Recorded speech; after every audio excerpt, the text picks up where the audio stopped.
your supply, your actual manufacturing process disrupted due to not having access to these components. Katrina, thank you. Katrina Dudley with us with Franklin Mutual, and I really want to contrast her comments with David Kostin yesterday of Goldman Sachs, who basically has said, buy high growth, buy high quality, all the different opinions we're seeing on surveillance. Lisa, I've never said this. We're 20 minutes away from Bank of England on the ECB. I can honestly say 3 banks, here we are, lined up, and all of them matter. One of the most interesting aspects is that the ECB has held on to the transitory story, and the Federal Reserve has completely dropped that language from its rhetoric, yet the market seems to be buying it. And I really just keep coming back to this, the fact that we're actually now pricing in fewer rate hikes than Fed members projected in their dots. We are seeing the yield on the front end come in. How much is this a bet that the Fed will go ahead, they will taper, they will move, they will hike rates, and the market will not be able to withstand it? Either the market won't or the economy won't. And either way, the Fed will pivot back and accommodate whatever weakness might be on the peripheries. And frankly, the single thought of the zeitgeist, and I thought that Ambrose Evans-Pritchard was great in the Telegraph, Brian Chapata writing for Bloomberg as well, many others writing off of the Powell press conference. The smartest thing I've heard is from Abramowitz. And it's just simply, I'm sorry, the markets are going transitory right now, where everybody else has got something non-transitory. You know, the 2-year yield, 0.6411, Lisa. And honestly, you can dismiss the long end of the yield curve, but in the past, dismissing bond markets has been done at your peril. So this is a message, and the message seems to be saying loud and clear, transitory, despite what the Fed says. The peril is on the Bank of England and the Prime Minister. Next. With the First Word News, I'm Laura Wright. Investors are betting that Federal Reserve Chair Jerome Powell can pull off the proverbial soft landing of the economy. Stocks and U.S. futures are rising on speculation that Fed policy tightening will help fight inflation without derailing growth. The central bank will speed up the drawdown of its asset purchase program. It also laid out a roadmap for a series of interest rate increases. Germany has run into a surprise shortage of coronavirus vaccines, so it's rationing them through the end of the year. The health minister says the country has around 3 million doses of the BioNTech vaccine and is allotting them for the next 3 weeks. The health minister reached out to Eastern European countries about buying their unused doses. Apple is pushing back its return to office deadline because of a resurgence in coronavirus cases. The date was February 1st. Now, Apple says corporate workers will be brought back at a date yet to be determined. The timeline had already been pushed back several times. A bill aimed at punishing China over its treatment of Uyghur Muslims has run into a roadblock in the U.S. Senate. A Democratic senator is blocking the measure over unregulated legislation. Senator Ron Wyden wants to add an extension of the child tax credit. Republican Marco Rubio rejected the request. He says he'll try to pass the Uyghur bill again today. Airbus has struck a blow to Boeing. Australia's Qantas says it will buy 40 Airbus jets with a list price of $4.6 billion before discounts. Plus, there are options to buy 94 more planes. They'll replace Qantas's aging fleet of almost 100 Boeing 737s and 717s. Global news 24 hours a day on air and at Bloomberg Quick Take, powered by more than 2,700 journalists and analysts in more than 120 countries. I'm Laura Wright. This is Bloomberg.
Breaking news. news, the world turns to Bloomberg. Big news, the United Arab Emirates will switch its weekend to Saturday and Sunday. The UAE is breaking rank with the rest of the Gulf region. Now we are aligned with the world economies. The working week will be 4.5 days, with Friday, a holy day in Islam, being a half day. Positioning itself as being an international hub. I haven't once seen this as a gap or a concern by international investors. The interesting thing will be to see how the private sector does respond. The power of Bloomberg.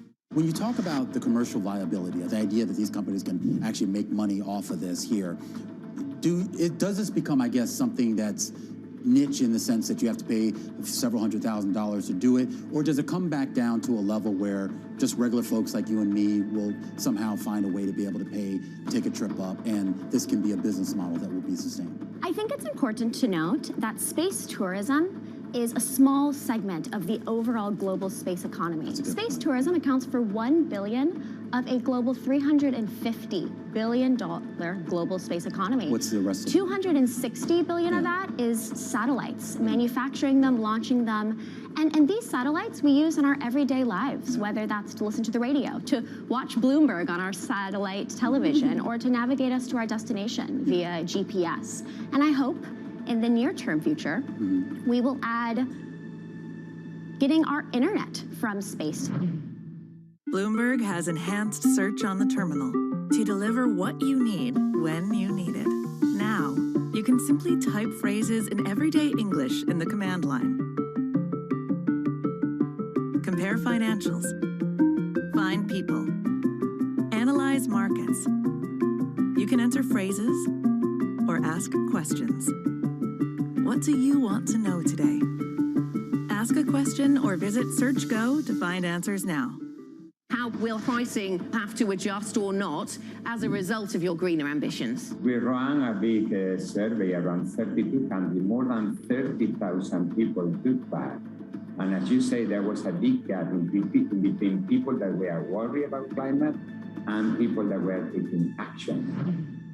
This is a market that over the past few weeks has made it clear it wants to go higher. It got a little spooked by the idea that geopolitical tensions are rising. BSO Now is your online home for weekly Boston Symphony Orchestra and Boston Pops performances. See new concerts that go behind the scenes, plus acclaimed archival concerts. Visit bso.org/now, where the music plays on. BSO season sponsor, Bank of America.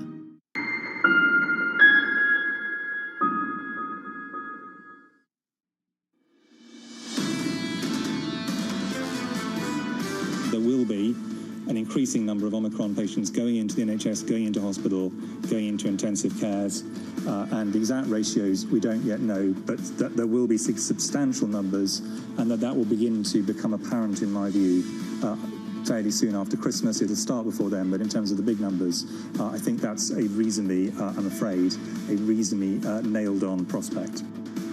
Chris Whitty is Chief Medical Officer for England, speaking there within what was one pundit said, the frantic moment for the United Kingdom. For those in America, the news flow in Europe is extraordinary today, particularly on travel restrictions. France has said enough. They are changing how they will do entries from the United Kingdom. Italy is changing what they're doing as well. All that announced in the last 24 to maybe 30 hours, and much more to come as well. Bloomberg has a great virus update that coalesces what we see from 10, 20, and even 30 nations.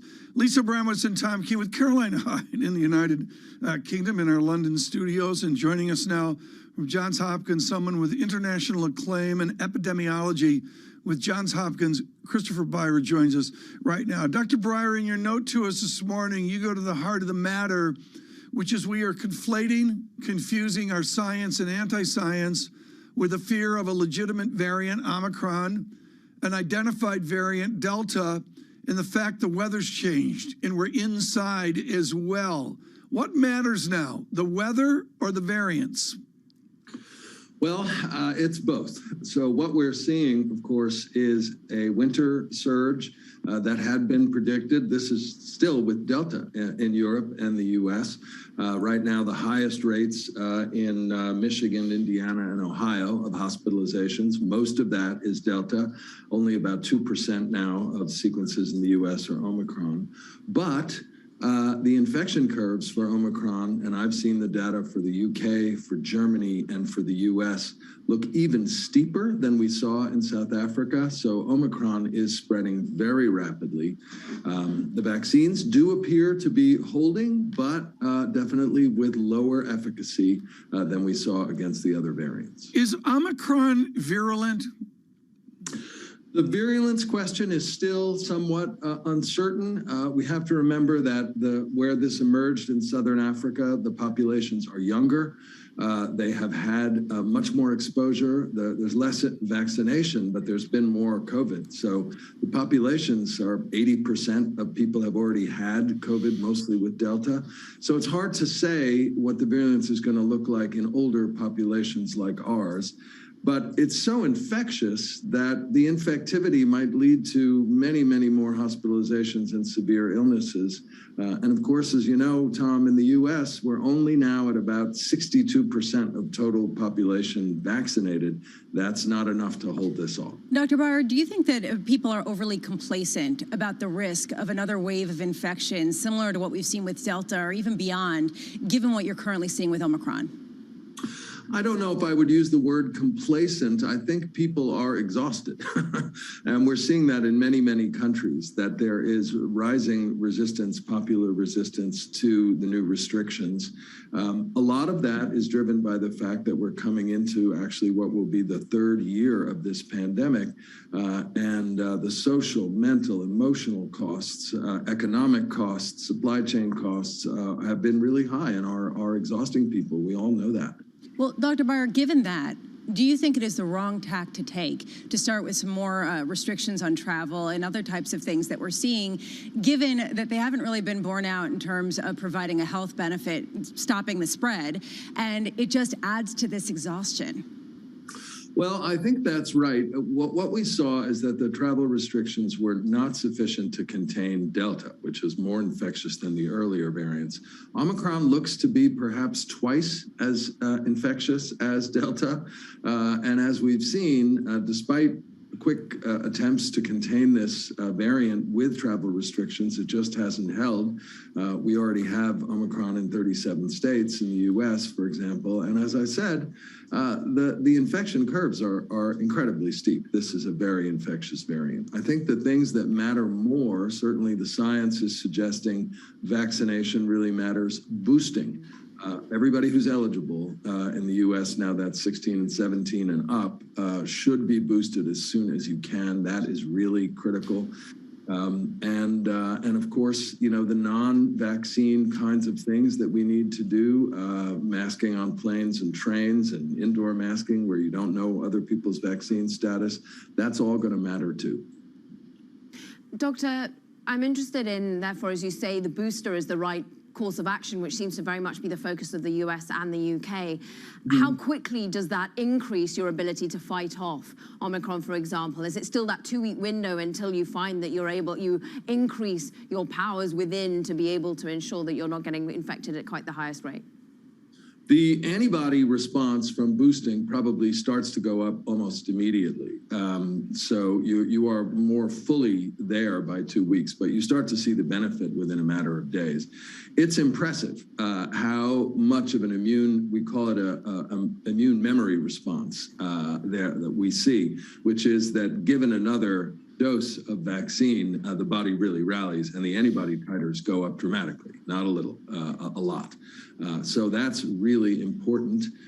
We also have data now, WHO has been collecting data from a number of countries that have had to mix vaccines because they've had a variable supply. Many of them started with AstraZeneca from India, then they had to switch to something else, to J&J. And the data there are quite compelling, particularly if you mix classes of vaccines. So people, for example, getting a J&J and then having an mRNA boost, that also looks encouraging. We're not recommending it, but for those countries that don't have a choice, it's a good option.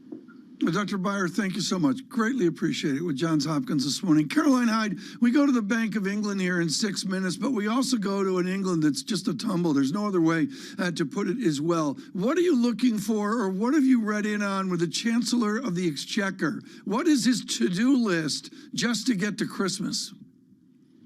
Oh, I mean, the support of the businesses is what's coming thick and fast. Many dubbing this basically lockdown by stealth. The fact that, therefore, we're going to have to step in. Already the airline industry has been calling it for further help if they are indeed going to see a reduction in bookings because of the PCR tests that are necessary. What then of your restaurants? What then of the hospitality industry in general? If we do go back into isolating ourselves, even though it's not dictated by the overall government, what, therefore, does Rishi Sunak do about supporting that industry, Tom? We've got to see here in the markets, Lisa Bramwitz, the VIX back to pre-Thanksgiving levels, 18.28. And the equity market, we really have not talked much about here, Lisa, up 0.8%. SPX, Dow up 800 points off the Powell bottom yesterday. Look at the small caps, Lisa, up 1.2%. Honestly, this is so counter to what everybody thought would happen. They thought the Fed would be hawkish. The Fed was hawkish. Some people saying, well, they didn't offer up a hawkish surprise. Yeah. The explanations out there are vast. Jim Bianco saying that perhaps it's because Fed Chair Powell made it clear he did not want to upset the markets. I don't know. There we are. I like what John Arthur said. Powell doing the Ted Lasso act yesterday in the Federal Reserve locker room. We're going to go to the Bank of England locker room with Governor Bailey here in a moment. Stay with us on radio, on television. This is Bloomberg.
Crypto, you have a world of young people that want their own financial system and their own culture. And it is very powerful, and I'm a big believer in it. Access the financial world on demand. Hear from leading economists, policymakers, and industry experts via live and on-demand webinars, only from Bloomberg. Start exploring to see what's moving the markets. Visit Bloomberg.com webinars.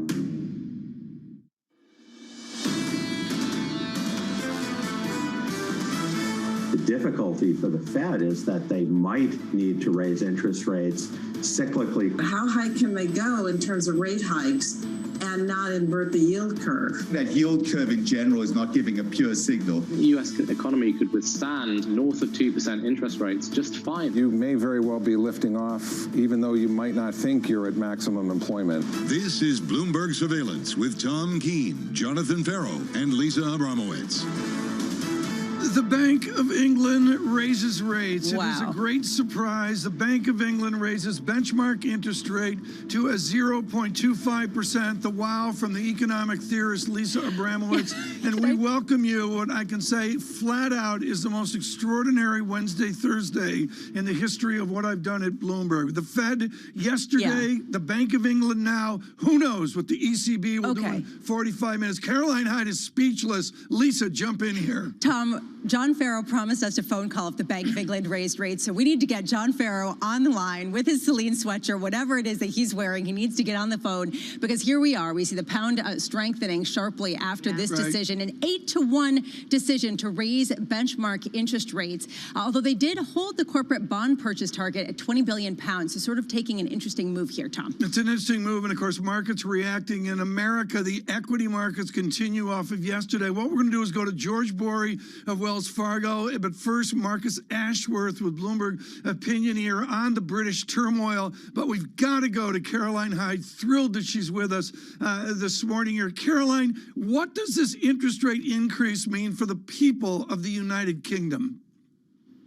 Well, it means that perhaps the Bank of England isn't as fearful of Omicron as they'd originally anticipated. Andrew Bailey did hint at this. He earlier in this week said, look, he doesn't feel that the impact of the latest variant will be that hurtful to the overall economy. But this means an awful lot for your mortgage interest rates. This means an awful lot for your ability to be going out and spending. But notably, the hawkish nature of this. I mean, just once again, the credibility of the Bank of England being reduced. There was a 40% chance, as priced in by the market, that this might indeed happen. But everyone felt that there was no press conference. It just wouldn't occur because they wouldn't be able to explain themselves as we'd really envisaged. So the BOE saying the UK inflation is likely to peak around 6% in April. That is their focus. The prices being paid may be a relief, therefore, to see some sort of hawkishness for your everyday spender on the street. United States two-year yield 0.6572. Even that nudges higher off the shock of the Bank of England. Not shocked as Marcus Ashworth, who's thought long and hard about this very set of dynamics that the Bank of England faces. Marcus, describe the surprise in the city this morning. Well, I think this was, I actually said already, I thought they might cut hike today. Goldman Sachs had said it as well. It was a bit of a coin toss, to be fair, because, you know, there's a bit of surprise that they didn't do this in November and they've done it now. But at least they've done it. They needed to do it. The inflation data and the labor market data is so strong, and the Fed has given them the green light, and that's really what's happened here. The Fed has cleared the path, and the Bank of England looked and says, oh, they've got to do this. Because leaving it to February is of no merit. I don't think it makes any difference for mortgage rates or very much at all. It's a baby step. It's only 15 basis points. QE's ended. We always knew it was going to end. It's been frozen at 20 billion for the corporate and 875 billion for the rest of it. That's the standard. It means that if they do hike again in February, that's quite an important move because that means they won't be adding more QE and reinvesting stuff. So they've done it. They've done it a month too late, but at least they've done it, and at least they're going to hold their head a little bit higher.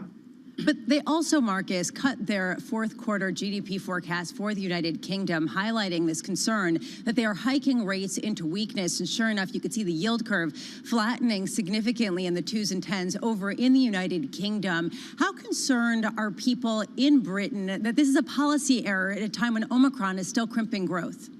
I think pretty much zero. The economy is actually really strong. And, you know, look, yeah, Omicron's going to take a % or something off December GDP, and probably the fourth quarter numbers will be a little bit weak overall. But, you know, the point is, how long does this last? And really, there's so much strength in the economy, like there is in the US, and so much strength in inflation. And there is 1.2 million people trying, you know, looking for job opportunities out there, that there is plenty of slack. They needed to take the move to handle inflation. and future expectations on wages. And there's plenty of growth there. Yes, it isn't perfect timing. That's why they should have done November, but at least they've done it. But Marcus, you say they can hold their head higher, but there is a communication problem going on here with the Bank of England. The fact that one of the most hawkish members of the MPC, that being Michael Saunders, had said, look, he thinks that maybe they should stand pat because of the risk of Omicron. Everyone had then therefore started to think maybe we would hold fire for this particular December month. Was it the CPI reading that did it? Was it the Labour data that did it? What do you think turned their attention to have this 8-to-1 reading? All of them. And the whole point is that bar the PMI today, which was a little bit weaker than expected, the CPI was so strong. RPI is over 7%. That's the old-fashioned way of looking at inflation. Inflation hasn't really changed. We are experiencing, very, very strong inflation, as strong as the States, in effect. And then the employment, the labour market data, which they've been hiding behind for the last few months, it's shown there's no excuse anymore. When I say they hold their head higher in communication, I mean just off the floor. I mean, really. They still should be fairly ashamed of themselves. Marcus, thank you so much for important perspective. Marcus Ashworth, and look for his writings with Bloomberg Opinion today, always valuable. If you're just joining us on radio and television, we moved from the U.S. Central Bank's comments yesterday to the shock and awe, as Marcus says, of a Bank of England riding the ship with a surprise move up. There's no other way to say that, and we see that movement in the market as well. Not only UK rates higher, U.S. rates higher as well, with sterling strength. The 2-year U.S. yield, 0.6572%. Lisa? Tom, it is notable that stocks are taking this in stride globally, that we're seeing a global tightening cycle emerge both in the Federal Reserve and the Bank of England.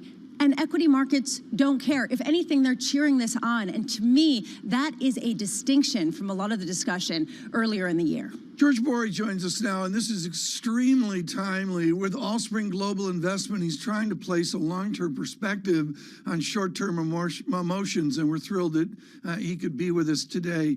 George, what is a bond investor to do? If I'm in fixed income and I want a coupon, do I just assume yield up and price down? No, thank you. Good morning. Good morning. Thanks for having me on the show. It's great to be on again.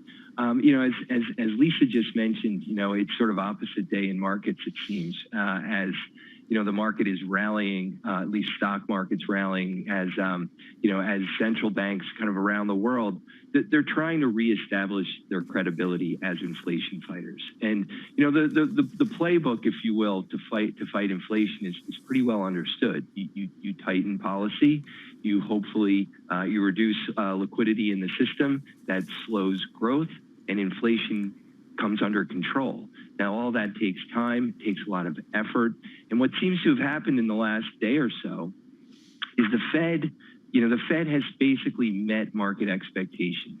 And in doing so, now the market seems to believe that we're on course for a soft landing, that the market knew what they wanted, the Fed gave it to them, and now all we need to do is sit back, the glide path is set, and we're going to see slower growth next year and moderating inflation.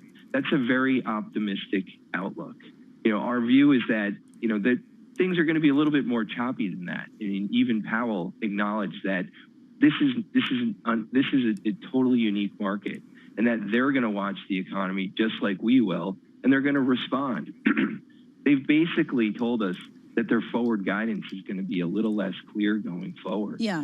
So to use that flight path analogy, it's not so safe to move around the cabin. It might take a little bit more. There might be a little bit more volatility. And you're right, Tom, bond investors need to watch this very closely. It's been pretty benign action in the bond market. 10-year yields are, up a little.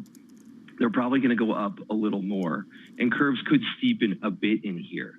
But we're now starting to sort of play the expectation game. Fed hikes are now priced in, and the long end has remained anchored. So you have to reach for yield. Sorry, go ahead, Lisa. Well, no, but George, have to reach for yield, and this is the reason why you've seen such stability in the credit markets as well. I'm looking at spreads; they didn't widen on the heels of this announcement, a more hawkish tilt from the Federal Reserve. This is exactly, again, the opposite of what happened in 2013. When are markets going to get a little more rattled? Could that happen, or is there ultimate faith that Fed Chair Jay Powell will step in the moment that there's turbulence and really try to calm the waters by taking a step off the pedal? I think we think bond markets are a little too sanguine in here. You know, if you take the largest buyer of bonds, of certainly, treasuries, out of the market as we go forward, you should expect more volatility. Also, the economic outcomes here are not quite as certain, perhaps, as the market expects. But the one thing that is certain is that, you know, the economy is strong, inflation's running high. That is pretty good for corporations. And so there's an argument to be made as to why, you know, stock prices are at least moving up a bit higher. But in the world of credit, in the world of sort of credit-based fixed income, you know, sort of higher inflation is actually a pretty good environment from a default perspective. Defaults should go down, stay low, go down, remain low as we move forward. And that's a healthy indication. You need the extra income. Diversified sources of income are the best thing you can have in a fixed income portfolio today. And you need that extra income. Number one, you may use it, but more importantly, from an investment perspective, you're looking for opportunities to reinvest the income. Yields should go a bit higher. We need to be able to reinvest at higher rates. So we want slightly shorter duration. And then liquidity. Liquidity is really, really important in the market. Liquidity's been great for a long period of time, which is why risk premiums are so low. As liquidity starts to decline, we need to preserve that liquidity in portfolios. We need to be able to tactically move when the market shifts. Now, all those things come together in a fixed income portfolio. And so we need to protect capital in a rising rate environment where the Fed is basically given the green light to start tightening policy. As you guys have mentioned, Bank of England saw the green light, they moved. Other banks around the world, they've moved. We're moving into a regime of tighter monetary policy. You know, sort of basic principle of don't fight the Fed is something that people should adhere to. One, Taylor Riggs teaches me day in, day out that it is about rate of change. And of course, we are seeing significant rate of change and move of, well, borrowing costs for the United Kingdom, yields spike higher across the gilt curve. I mean, you see the 6 basis point move on the 10-year, similar moves you're seeing in the short term. But we've seen a slight bull steepening of the US yield curve today. What, though, of rate of change of how much steeper these yield curves could become and how quickly from your perspective? So I think the rate of change has a lot to do with market expectations. And I think one of the reasons that the long end of curves are remaining so well behaved is the market still sees very strong government intervention, and the Fed and other central banks have indicated the pace at which they are going to change. Now, the Fed increased the rate of change, and bond yields stay the same. So there's always sort of this tension between the market and the policymakers as to where is the breaking point, and the market seems to be comfortable with the rate of change of the deceleration, if you will, of QE, and not too spooked by that. If inflation remains much hotter than expected, if it actually accelerates from here, well, then those paces, that rate of change is ultimately going to have to change. The rate of change of money coming into the market was like nothing we've ever experienced back in 2020. The rate of change of money coming out of the market tends to be slow and steady until you reach that tipping point. The market's telling you right now, we're far, far from that tipping point. There's a long runway ahead of us, but we simply don't know, and we're going to have to see. It does seem like it's more than 12 months away, but again, we're going to have to see. We think you should keep those seatbelts buckled, extra income, shorter duration, and lots of liquidity in your fixed income portfolio. You segue nicely for me, George, as we talk about seatbelts buckled. George Bory with us there from Allspring, and thank you for the perspective. Again, I've got to say the Dow now up 800 points plus off the bottom. Wait, hold on a second. The Powell bottom yesterday. Tom. And the VIX 18.46. Honestly, you're going to just keep quoting the Dow just because Jonathan Farrow isn't here? And maybe, you know, he's listening. I got a call from Mike and Brewster saying, quote the Dow more. And I said, that would make sense. Speaking of seatbelts buckled, he's from Teterboro, where he's about ready to get on the Gulfstream, the surveillance Gulfstream. John Farrow joins us. John, thanks for getting off the plane and going into the terminal. John, what to me is so important here is, and I've never seen this, John, these three banks battling for credibility. What is the history of the Bank of England's battle of credibility if they are a more fractious voting central bank? Well, Tom, I thought Governor Carney was the unreliable boyfriend. Governor Bailey's taken that one big time. This has to be one of the most poorly communicating central banks on the planet right now. Away from liftoff, and I want to get away from liftoff, and I even want to get away from the Bank of England. More broadly, I think what's happened here, Tom, is the calculation has changed. We've got a new variant. They're not willing to wait. They clearly think there is a diminishing marginal impact on the economy from each additional variant. The emphasis has clearly shifted now to inflation fighting. That 5 handle on CPI this week must have been seen as the game changer. And get away from liftoff, Tom. It's 15 basis points. Liftoff is one thing. How far do they want to take it? I think it's a good thing that they've got away from this idea that it's painfully scary to go and hike interest rates and do liftoff. They've got away from that.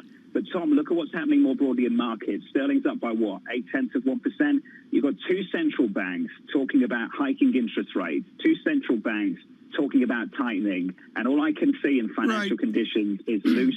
Okay, John, the heart of the matter here is that we have a private equity guy running the Central Bank of the United States. I say that with a respectful manner of Jerome Powell, who has a vice chairman of the Fed, Richard Clarida, who is definitive in dynamic stochastic equilibrium theory. John Farrell, Mr. Bailey is identified as a technocrat at the Bank of England with an esteemed history degree from Cambridge. Who is his Richard Clarida?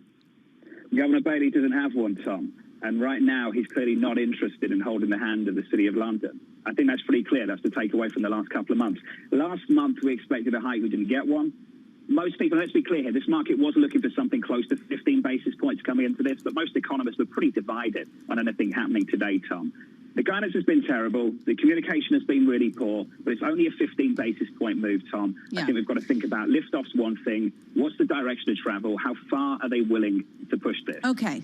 Jonathan Farrow is on the phone because Jonathan Farrow made a promise to me. You said the year is over, and if the Bank of England raises rates, you can get a phoner. We are getting a phoner. So now do you retract the idea of the year is over? The year was over yesterday still. It's a 15 basis point move. So you think this is not a big deal? There's I'm nothing not here. getting excited about a 15 basis point move in the Bank of England. Take a look at where 2-year gilts are now. Yeah. And compare them to where they were in October. Sure. We're still 20 basis points south of that. All right. So basically, I think everyone's going to get excited about liftoff. And in England, it matters because your mortgage tracks bank rate at the Bank of England. So mortgages will go up if you have a variable rate mortgage by 15 basis points or so. Yeah. I think all of that stuff matters at a time, but it's very, very difficult facing down higher prices. But it's 15 basis points.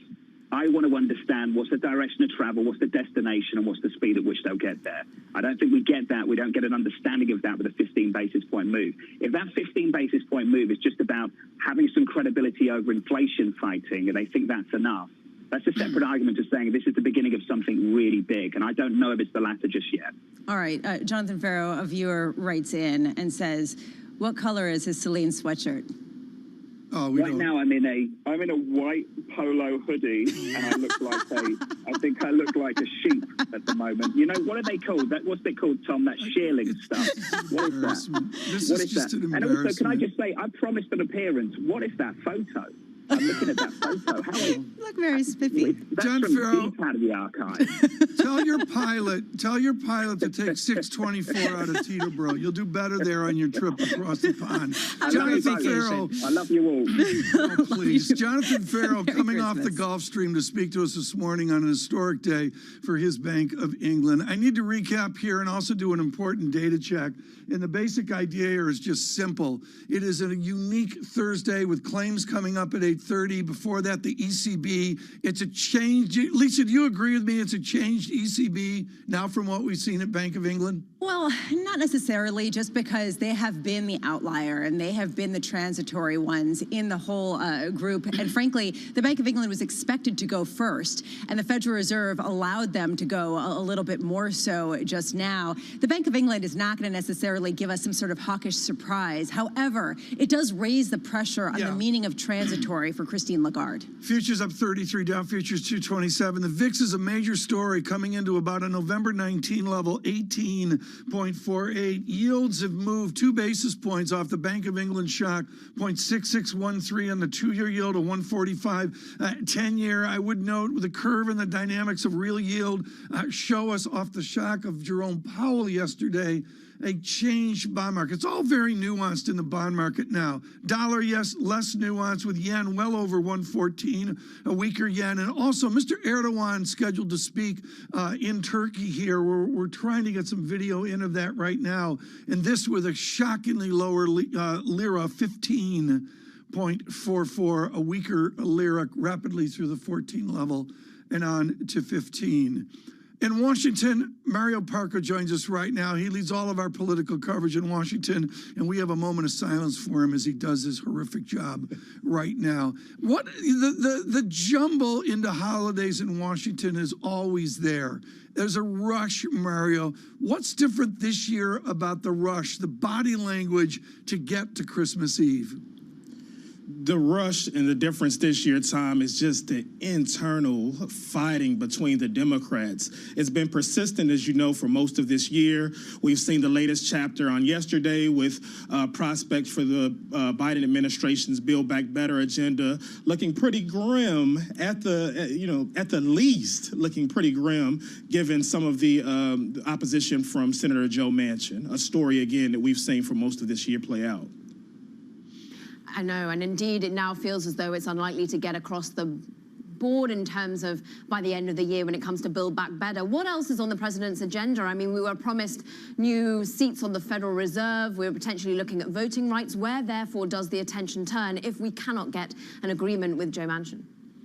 Yes, as you mentioned, we expect some of those nominations for the Fed seats. Jen Psaki, the White House press secretary, has said before the end of this year. So that's about less than 2 weeks or so out now, given the Christmas holiday in between. That's on the one hand. Yesterday, the Democrats tried to pivot to voting rights, which has been a key issue for the base. But even with that, we saw Kyrsten Sinema, Arizona senator, who also, like Joe Manchin, has taken up a lot of headlines this year with concerns to Joe Biden's agenda. She kind of splashed some cold water even on that effort, saying that she wasn't sure or she still wants to maintain the filibuster. So, Mario, with the Federal Reserve in the rearview mirror now and a more hawkish, though some say it's a more dovish, hawkish tilt for the Federal Reserve, nevertheless, taking on inflation, does any of that change the rhetoric we get out of Joe Manchin, for example? Because he was very much focusing on the Fed, very much focusing on the price pressure for the consumer. Yeah, in some ways it reaffirms Senator Manchin's concerns, at least from his standpoint, right? He had been arguing for months that inflation wasn't transitory, that it was here to stay, that he had concerns about passing a larger spending package, just given some of his concerns about inflation. And then when the Fed comes out yesterday, Jay Powell comes out yesterday, as you mentioned, hawkish or whether dovish toward fighting, essentially in inflation fighting mode. I mean, that kind of reaffirms Joe Manchin's stance. Mario, every morning I wait for an email from our desk looking at the calendar for the president. And every day I'm sort of surprised at what's on it because it seems a little bit outside of the conversation that's being had in Washington, D.C. Today, it's directly on course. It actually has to do with the pandemic. And that's where I want to go. As we head into the final months and after we saw that Thanksgiving surge and as we deal with Omicron, how much is he going to have to act at a time when this is incredibly socially unpopular and people are exhausted from the pandemic? Yes, this is among the president's toughest challenges, right? He campaigned on bringing the coronavirus pandemic to heel. It's been resurgent with the Delta variant and the Omicron variant as well. It puts him in a tricky position because on the one hand, he wants to tell Americans to get boosted, to get vaccines, to practice mandates, social distancing in some ways, mask mandates. But Americans, of course, like everyone else around the world, are frustrated and tired from this pandemic. So then it puts him in another position where he takes on political attacks that says that the government may be overreaching, that he's being too preachy. And then it gets into, it means that he hasn't been able to unify the country as he campaigned on. Mario, thank you so much. Mario Parker with us from Washington this morning. Lisa Abramovich, Dr. Alarian tweeting right now, the Bank of England just announced a 25 basis point hike. This policy move reinforces my view among the major central banks. The Bank of England has been ahead and understanding the inflation dynamics and their implications for policy. That from Dr. Larian at the University of Cambridge. And this speaks to his point that he's been making that the Fed is far behind the curve and needs to really hurry up because this is a different inflationary impulse that has legs. And what we heard from the Fed yesterday was that they do buy into that it does have legs. The more interesting aspect is that the market still doesn't seem to buy it. If you take a look at what we're seeing in terms of inflation expectations and bond yields, why?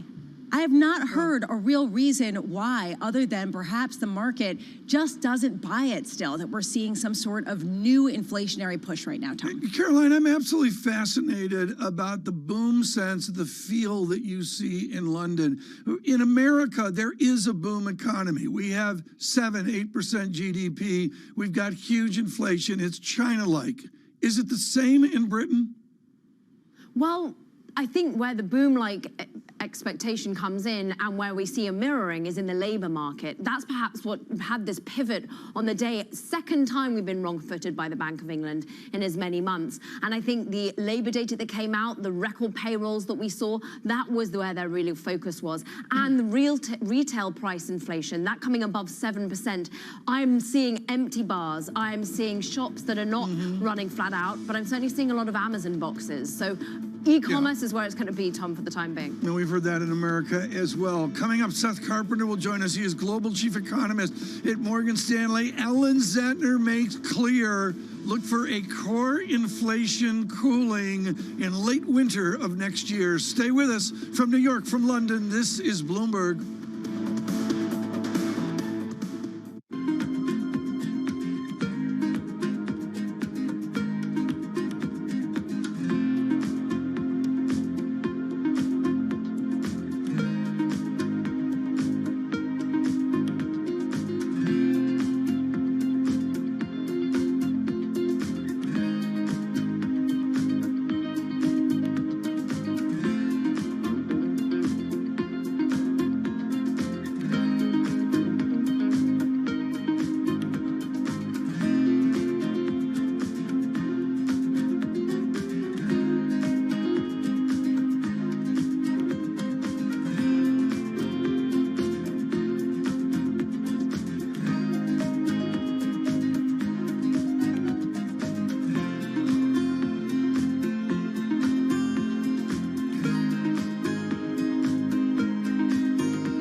An extra $1 trillion in spending, not increase inflation? By increasing the productive capacity of this country. And that's a very important thing that we frankly have not successfully done across most of my lifetime. You know, I've been waiting for this legislation for months since I became Transportation Secretary, but various presidents have been hoping to reach this day for decades, and it hasn't happened for all kinds of reasons. The American public has been rightly impatient. Now we're getting it done, both making up for lost time and laying a better foundation for the future. Let me also point out to the fact that part 2 of the president's agenda, what I like to call the big deal, but part 2 of that, the Build Back Better Act, has even more that will help beat back inflation by lowering some of the costs that Americans feel most acutely, the cost of childcare, the cost of healthcare, the cost of housing, the cost of prescription drugs, bringing those down while also making sure that we ease some of those labor market issues we have by making it easier for working parents to afford to go back to work.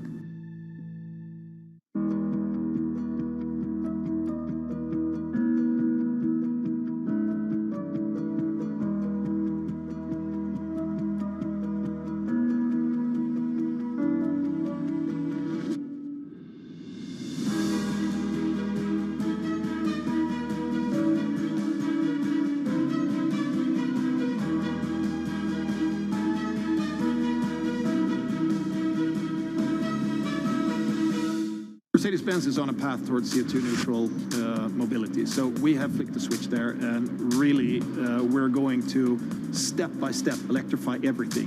And what does that mean? Combustion engines get electrified.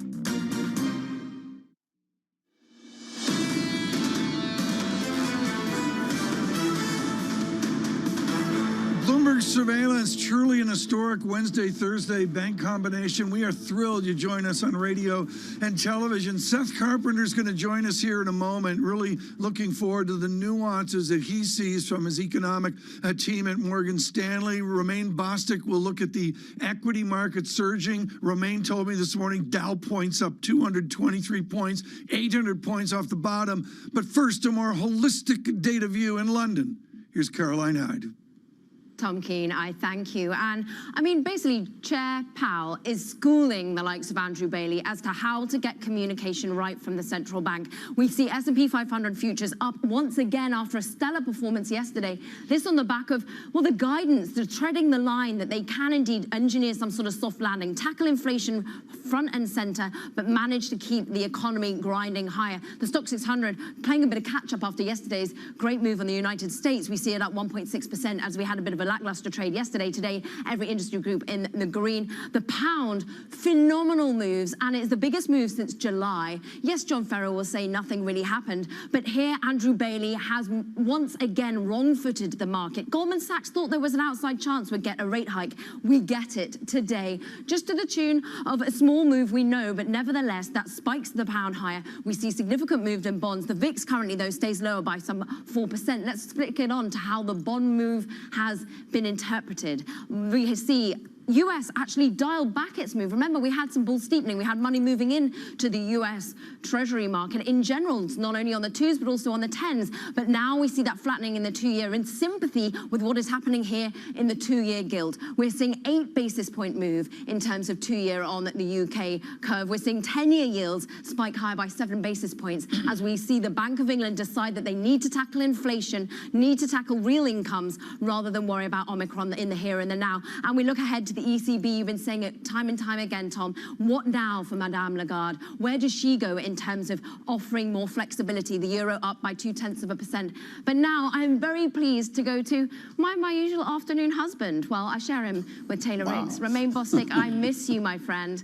Co-anchor on The Close, joining us now with some individual movers. I miss you too, Caroline. Yeah, and look, here stateside, it was all about the shock that we got out of the Fed yesterday. What was more shocking, other than sort of the lack of movement that we saw in yields, was the bid that we saw come into technology stocks here in the pre-market. That looks like it's going to continue. Apple shares basically leading the pack here, at least in terms of significance, up about 0.7%, back above 180. And now, of course, all the talk will be, do we drop the confetti on a $3 trillion market cap? But we need to close a little bit above 182 in that 183 range in order to get there. Nvidia up 2% here in the pre-market here. Remember, a lot of the chip stocks that started to get sold last month, they're really starting to get a bid. Keep in mind, when you talk about the performance here in the markets this year, I mean, I know Farrell thinks the year is over. There's still 16 days left in the year, John, as well as 11 trading days here. You talk about chip stocks, that's your leader here as far as not only the Philadelphia Semiconductor Index, but even within the S&P 500, among the 24 subgroups there.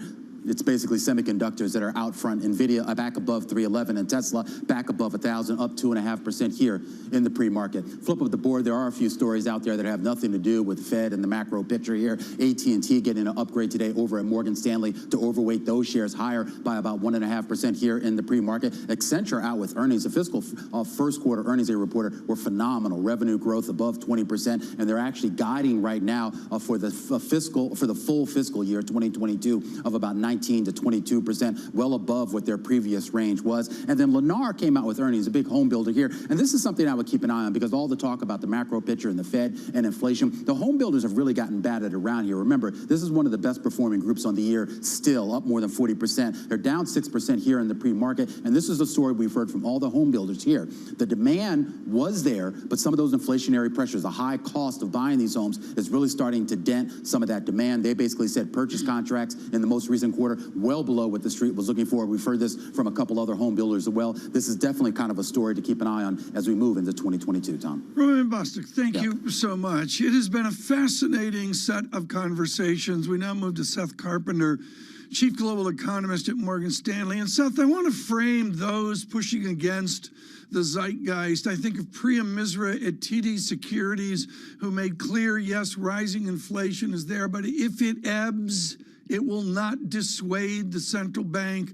And the brilliant note from your colleague Ellen Zentner overnight, who stood her ground and said inflation will cool in February or March of next year. What does Jerome Powell do if we see a cooling inflation? I think the real answer is it depends on how much it's cooling. So Ellen's forecast is great, and we think the monthly prints are going to start to come down, and you'll start to see it in Q1 and more in Q2. But just coming down isn't going to be enough. What I took the change in Powell's rhetoric to mean is that he still cares a lot about the trajectory of inflation, but he also cares about the level now. He started talking about price stability being the path to full employment. And he said there's versions of the world where they would hike even before they got to full employment if inflation was too high. So now we're looking at not just the need for inflation to come down, for them to sort of come off the boil a little bit, but also what that level is going to look like. Seth, I'd love your sense of what happened yesterday in markets in response to this hawkish tilt from a Federal Reserve that may be unwarranted to some degree if you do see a cooling off in inflation. We saw stocks rally. We saw bonds rally. We saw everything rally, and people said why. And one theory is because Jerome Powell basically said they would not just halt any purchases right away because they didn't want to disrupt markets. It would be too difficult to absorb. Is this basically tacit admission that the markets are an incredible call on anything that they do and that they will not do anything to unduly roil valuations? Well, I don't think it's quite as strong as that. I think Powell was clear that they were going to be cautious. They were not intending to disrupt markets. And so I think there's probably some comfort taken from that. I think there's probably a slightly more fundamental version of things, though, which is the whole market had already thought that the Fed was going to turn hawkish. If you look at market pricing for rate hikes, there's still material probability on a rate hike as soon as March.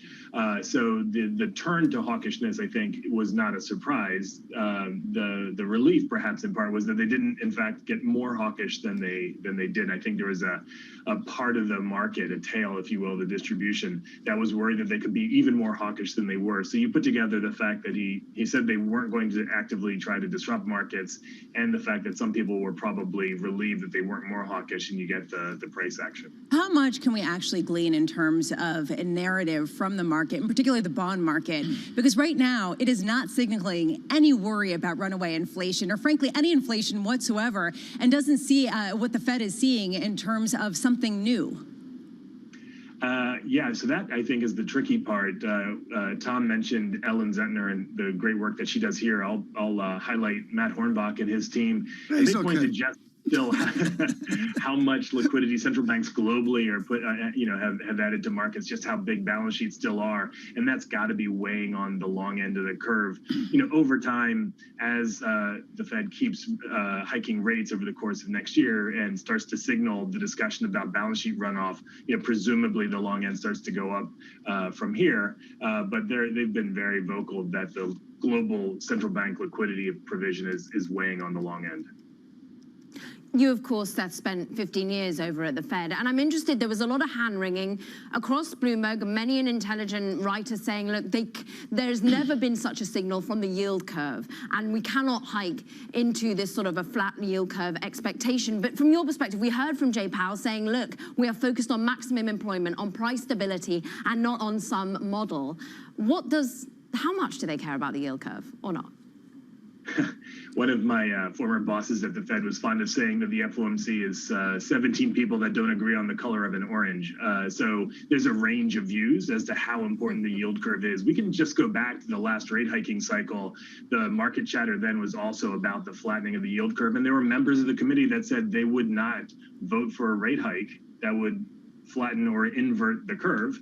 And there are others that were willing to just keep hiking along with it. I think what I heard from Powell yesterday is he pointed to strong job growth, he pointed to strong GDP growth that's still above potential, and inflation running well above target as a backdrop for an economy that he thinks can handle some more normalization of policy. Seth, I want to go to your Princeton PhD, and there's a good guy there named Blinder who's done pretty good in economics. And one of Blinder's acclaimed quotes is, inflation's not a problem when people stop talking about it. When do we stop talking about inflation? I think that's probably some time off because I think for the regular person, they don't look at the CPI index and take the month-on-month change and annualize it. They ask themselves, am I paying more to put gas in my gas tank? Am I paying more to buy food at the grocery store? And we could easily see inflation itself come down a great deal, but price levels staying high, especially for the ones that are most salient for consumers. So I think there's going to be a long time that the discussion of inflation is in the air. Seth, thank you so much. Seth Carpenter with Morgan Stanley. We're minutes away from the ECB decision, widely understood by Dr. Abramowitz not to be news breaking like what we saw with Bank of England. But we do have a moment, Lisa, here as well. It is idiosyncratic, but maybe not, and that is the unraveling of the Turkish economy. Mr. Erdogan is speaking now and has made very clear on the domestic front. Lisa, I don't know what to make of that banner on radio. Turkey raises minimum wage by 50% for next year. Yeah, basically there are a series of economic measures that Erdogan is putting out there, including raising the minimum wage by 50% for next year. This really comes, though, as people's money is worth less and less and is depreciated dramatically over the year. This is a run on the bank. This is a run on the nation's currency supply. When you look at how much you've seen this depreciation, and a lot of people are looking at regime change. So right now, what Erdogan is doing is he's lobbying for his job, Tom, and I think that's how you have to see this. It's gradually until it's suddenly, and maybe suddenly is here. We've seen lira unravel. If we can have an intraday, please, on television. And for those of you on radio, just to know, it's a day-by-day unraveling. The chart is exceptionally elegant back 3 months and well-behaved, and it behaves today and goes out to an ever weaker Turkish lira by 5% as well. What I find fascinating here, Caroline Hyde, is the change of Erdogan over 17 years. I never would have thought this sitting at the Ritz-Carlton in Istanbul. I think it was, 15 years ago.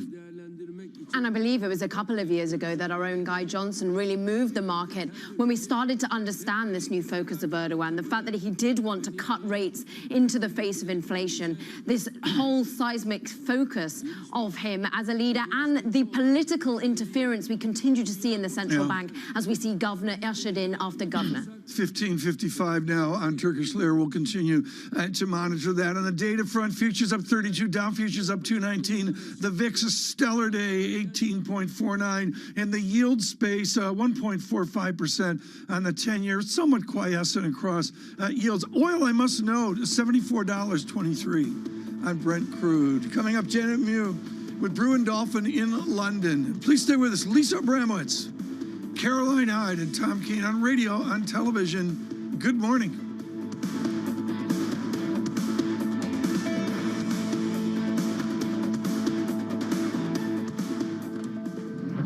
With the First Word News, I'm Laura Wright. We'll hear from the European Central Bank a few minutes from now. The ECB is set to unveil a gradual withdrawal from its extraordinary pandemic stimulus.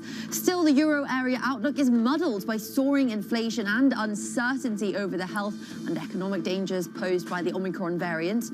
In Turkey, the central bank says it's wrapping up its cycle of interest rate cuts. But first, it cut its one-week repo rate to 14% in support of President Erdogan's unorthodox monetary policy. That sent the Turkish lira falling against the dollar on concerns over inflation.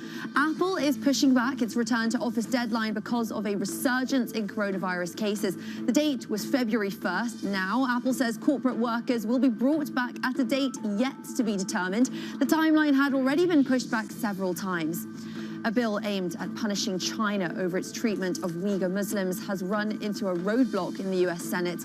A Democratic senator is blocking the measure over unrelated legislation. Senator Ron Wyden wants to add an extension of the child tax credit. Republican Marco Rubio rejected the request. He says he'll try to pass the Uyghur bill again today. The social media platform that helped fuel this year's meme stock frenzy is going public. Reddit says it has confidentially filed for an IPO in a funding round last summer. The company was valued at $10 billion. Reddit says it has more than 50 million daily users. Global news 24 hours a day on air and at Bloomberg Quick Take, powered by more than 2,700 journalists and analysts in more than 120 countries. I'm Laura Wright. This is Bloomberg.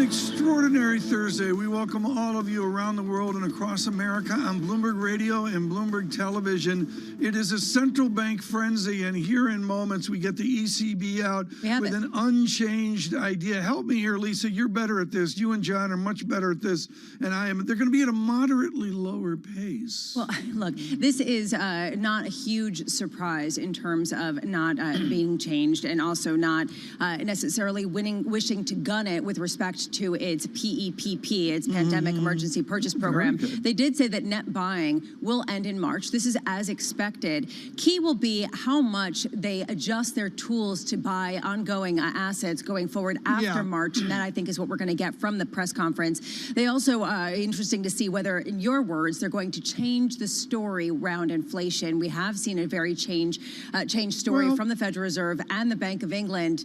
Do they join in a little bit? Let me explain this, folks. We look at the Bloomberg, which is world-class. You go NI-Fed, NI-ECB, NI-BOE, and you get the dump.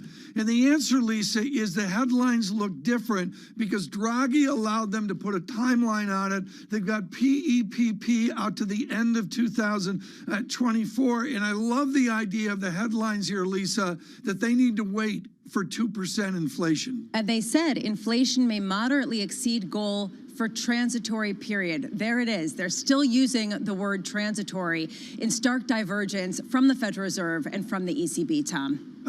Caroline Hyde, 113.27, a stronger euro in the last 2 days.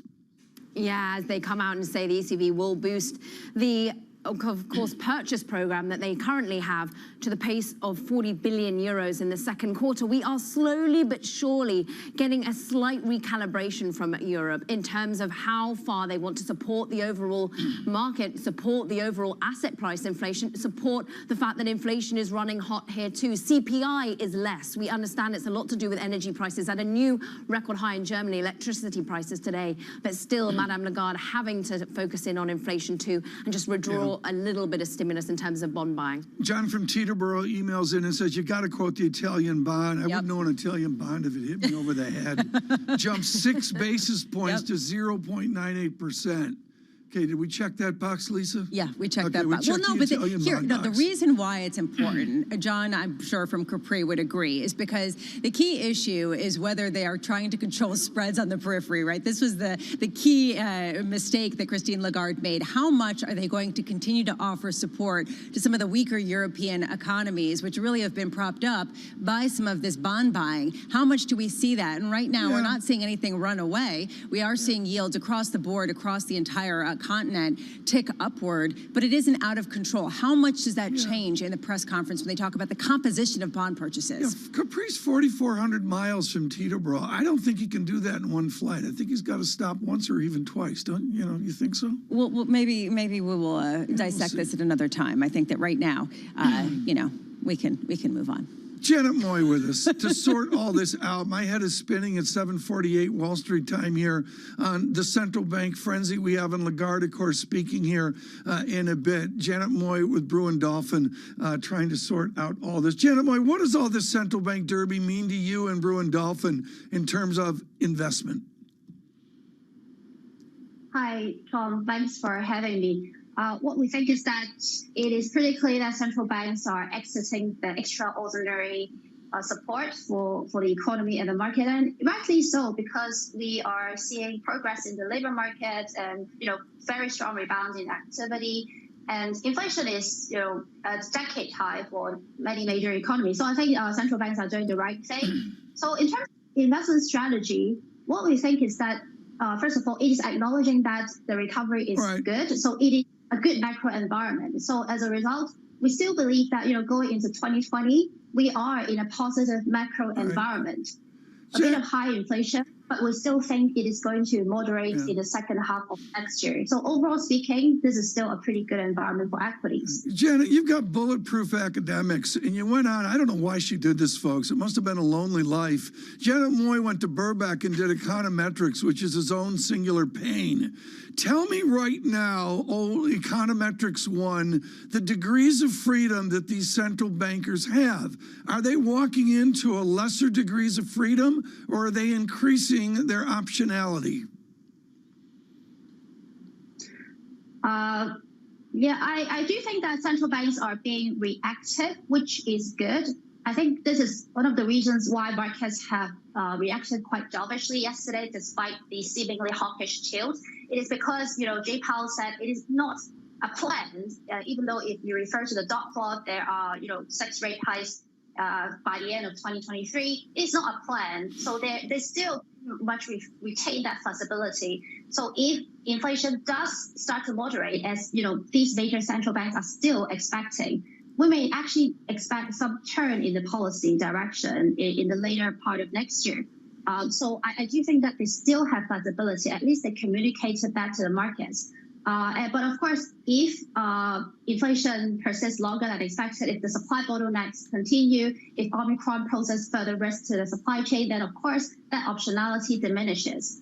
Janet, there's a theory out there in markets. The Federal Reserve, the ECB, the Bank of England even, cannot lift their foot off the pedal too quickly for fear of absolutely torpedoing an entire market baked on these very low yields, these very low benchmark discount rates.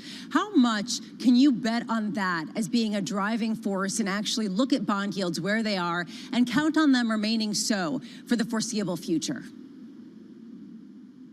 Yeah, it's interesting how, there has been quite apparent hawkish shift in the policy outlook. But if you look at the longer dated bond yields, they are actually still pretty much at low levels. Like the US 10-year is still less than 1.5. So it's mainly the shorter term yields that have reacted much more. So I think bond yields will still remain low compared to historical cycles.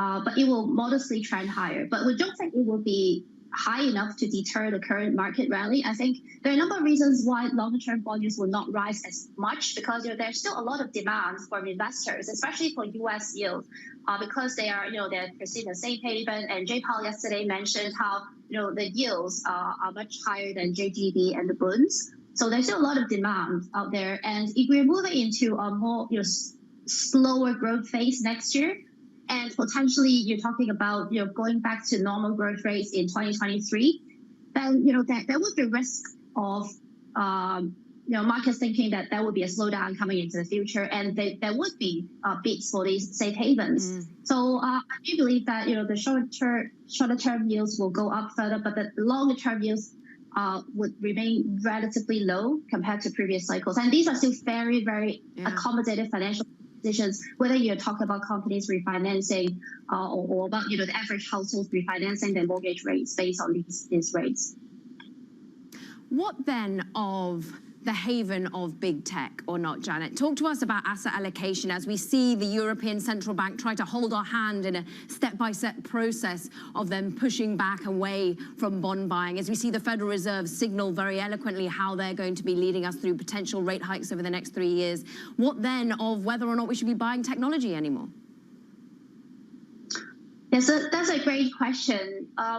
We think that overall, the market should continue to grind higher, but we think there will be high volatility because, when we have this kind of shift in central bank policy, the market will navigate it with a bit more volatility. So it's not going to be as a smooth sell compared to the start of this year.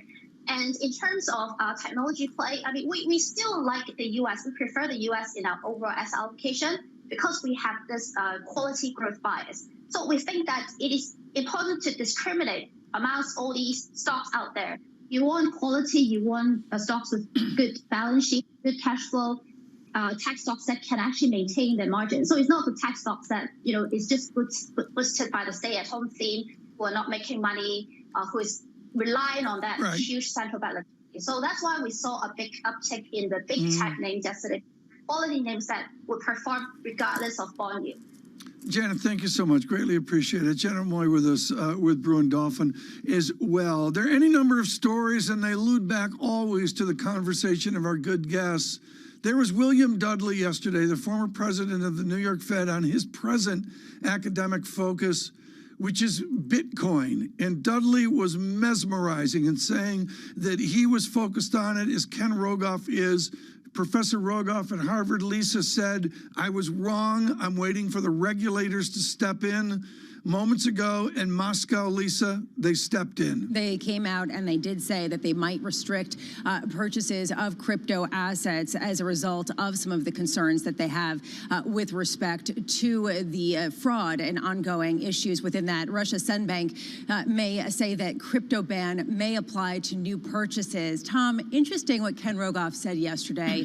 Basically, he was surprised by the pace of adoption in light of a lack of regulation. And we do see Gary Gensler trying to get on it, but there's such a push against it. Why stymie innovation? Real tension. Well, it's maybe this is a precursor to 2022. Bitcoin right now, I don't want to panic here. It loses the bid a little bit, 48,764 off 0.9%. Please stay with us. The Lagarde press conference and claims in America Mike will show up. This is Bloomberg.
So what happens is that we create some icons, we call them tags, and they have a signal within them. And when you stare at that, your eye responds to it in a particular way. So the way in which that eye response occurs is a signal that we pick up on the visual cortex of the brain at the back of the brain. So the sensor is looking for the signals we create here that come through the eyeball, through the brain, and then onto the visual cortex. Once we've got it there as a signal, we can grab that, we understand what that signal looks like, and we can turn that into a command for whatever we're trying to control.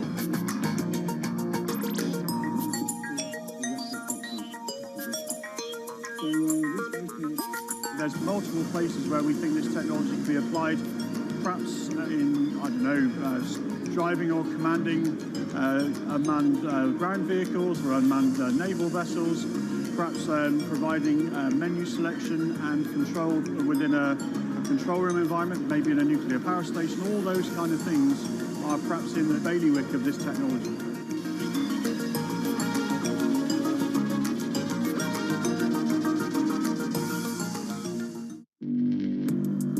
Access the financial world on demand. Hear from leading economists, policymakers, and industry experts via live and on-demand webinars, only from Bloomberg. Start exploring to see what's moving the markets. Visit Bloomberg.com/webinars. Right now, about half of U.S. households invest. We'd like to get that number up to 95+%. Investing should be as ubiquitous as shopping online. It should just be something that people do. It's really a reminder, isn't it, just how sensitive the markets are to any commentary about trade. We did see some pressure on the yuan. We did see some pressure on the futures. That is now being reversed. From New York City. We're here in London, in Sydney, in San Francisco. 9 a.m. in Beijing and Shanghai. Good morning, everyone. Have a great evening. This is Bloomberg Daybreak with Lee. Balance of Power on Bloomberg Radio. Welcome to Daybreak Australia. This is Bloomberg Technology. And this is Bloomberg Green. To recap the headlines. You do not want to miss this story. Really good news on the jobless claims How front. are you thinking about those dynamics?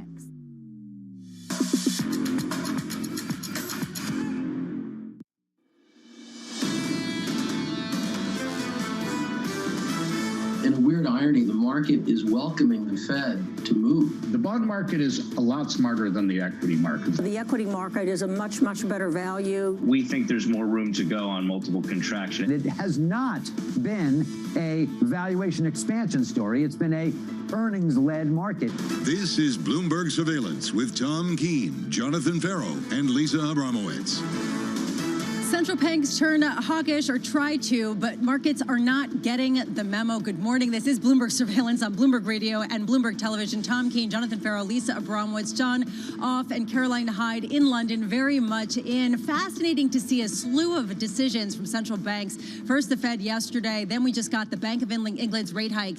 And just in about a half an hour, Tom, we hear from Madame Christine Lagarde. Well, we hear from Lagarde in a half an hour. We also hear from Mike. Mike is going to be on. Mike is someone with the Fed, and Mike McKee may stop by here to talk about claims, and that's the heart of the matter here, Lisa. In all three central bank territories, they're worried about wage inflation and the dreaded phrase from the 60s, the wage price spiral. Yeah, well, that's something that definitely we've heard even Janet Yellen, the Treasury Secretary in the United States, address and say she doesn't see it yet. However, clearly that ECI index, the Employment Cost Index, got Jay Powell's attention. I am struck by the sanguine nature of markets, even as there is this hawkish tilt on a global level, Tom. Well, I like that they extend out. The terminal value moved out 2 or 3 years yesterday late in the press conference, where we went from a 2-quarter focus, maybe the parlor game of June, March, whatever, next year, and all of a sudden the chairman was talking out 18 months, or dare I say 2 years.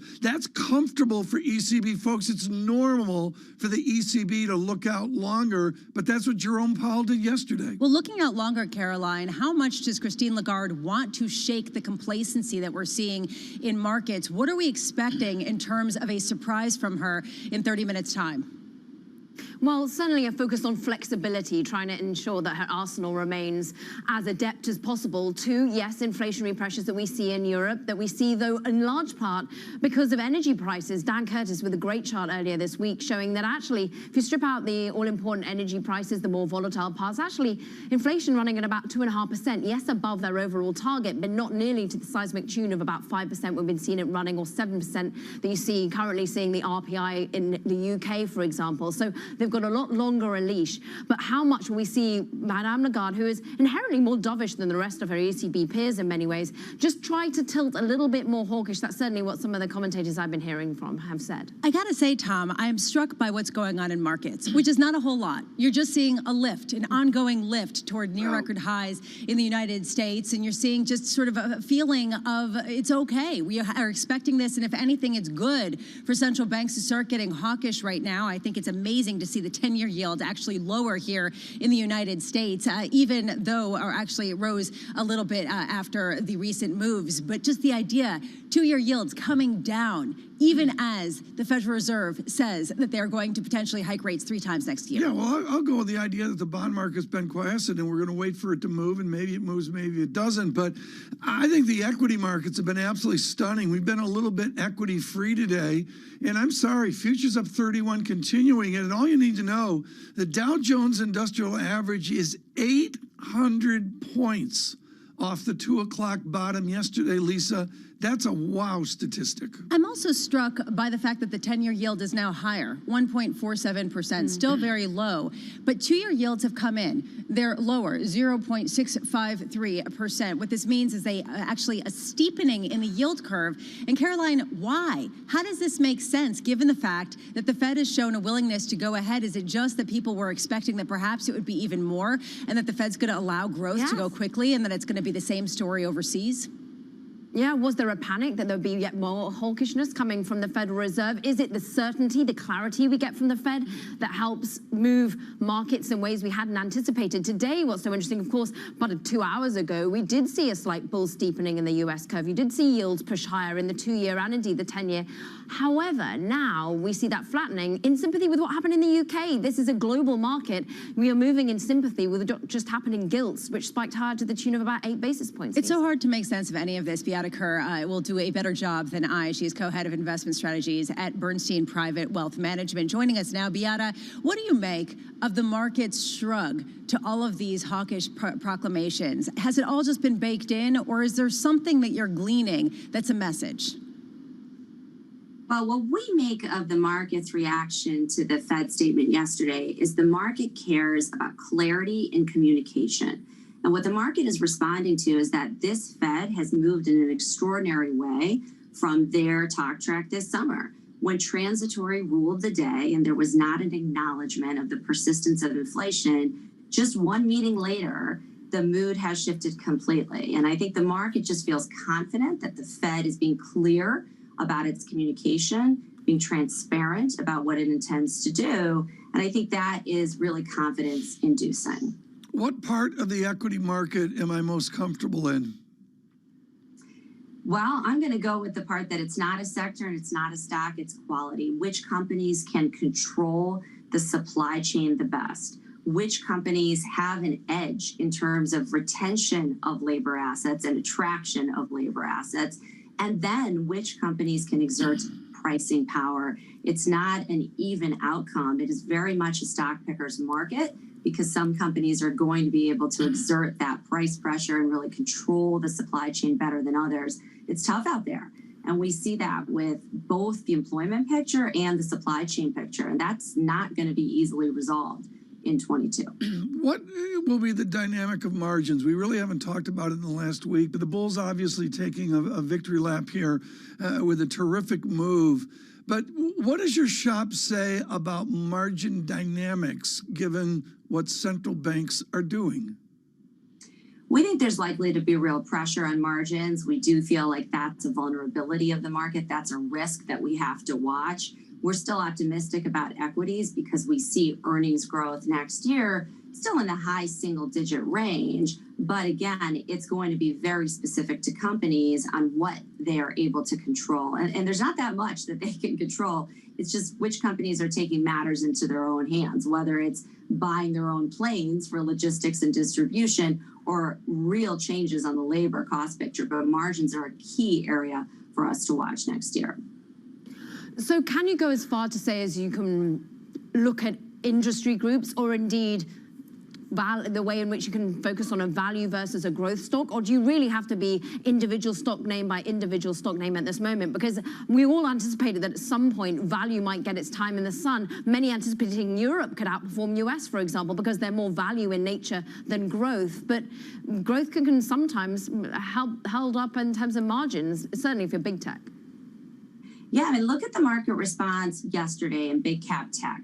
A lot of market watchers really believe that when the Fed starts raising rates, growth is going to be vulnerable. And in the end, big cap tech, when you look at their defensive moats around pricing and the need for their goods, that didn't happen.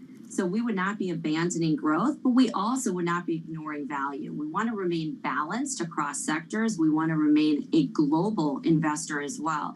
You can't deny that ex-US markets are more attractive on a valuation basis. And let's talk about Europe in particular. You've got more cyclicals there. You've got more financials. So as Omicron makes its way around the world, they may be able to emerge first, really opening up the opportunity for more of those value stocks and cyclicals ex-US, where valuations are much more attractive. Beata, does it concern you that the consensus is bullish at a time of such incredibly high valuations, certainly on many historical levels? Well, if you look at valuations on the U.S. market at 21 times with the 10-year where it is, it's not that out of line, frankly. And I think you have to look back to rate hike cycles, and I think we've got 13 of them since 1955. The S&P is actually up 8% on average in those rate hike periods. And that's an important statistic to keep in mind. Again, why did equities have the response they did yesterday and continuing throughout today? It could be okay, right? The messaging from the Fed is going to be the most important part of what happens in 22. So we don't look at valuations as incredibly high relative to the rate environment. We come back to Tina. There is no alternative. The flows into equities are going to continue to be sustained. We think there's tremendous liquidity and excess savings out there to support that. Beata, thank you so much. Beata Kerwithers with Bernstein Private Wealth Management. This morning, while Lisa was asking brilliant questions, Caroline Hyde and I were not focused. We were focused on Premier League football. And Caroline, this really speaks to the challenges for Andrew Bailey and the challenges of the nation, the Prime Minister, France, with really strict new regimes on the United Kingdom, the Athletic confirming now that Tottenham and Leicester will not play today. And there's other stories about Premier League and Championship League football is not going to happen. Yeah, once again, Sky News also saying Leicester versus Tottenham will be postponed due to this outbreak of COVID-19. Anecdotally, Tom, I've never known so many people with COVID as it currently stands here in the United Kingdom. People are worried about going out. They are worried about getting into stadiums where, remember, at the moment, well, you don't need perhaps the vaccine to be able to go to a big football match. As it stands, it's not like it is in New York. What about the schools in the United Kingdom? Here, Lisa's lived this in real time. So have I, frankly. I don't want to do it, Lisa, but, you know. It's so much fun. It's so much fun. We're having What are the schools, seriously, Caroline, with all of your connections there, what are the schools like in England? Got a WhatsApp message earlier this morning from one of my greatest friends saying the schools are warning they might well shut. They'll go back online in the new year because of COVID-19. Key worry, therefore, for productivity among parents. Yeah, this is dynamic, and as Christian Breyer said of Johns Hopkins, it's about, yes, the variants, but also the time of year. Please stay with us with futures up 27. This is Bloomberg.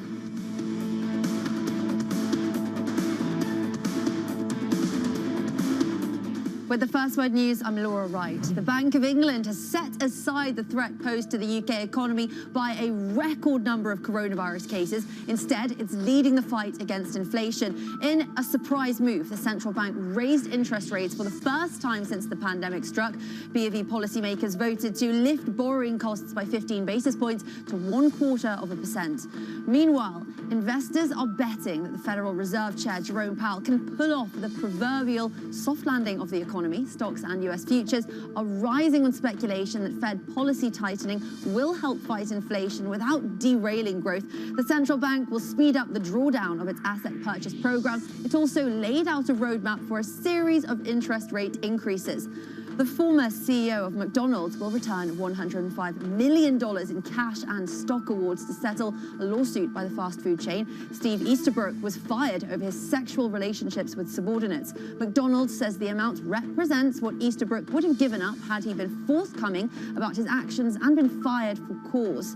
Meanwhile, France is taking its own steps to fight Omicron, restricting arrivals from the United Kingdom. All those arriving from Britain will have to have a negative virus test less than 24 hours old. Plus, they'll have to test again on arrival and then isolate for at least 48 hours.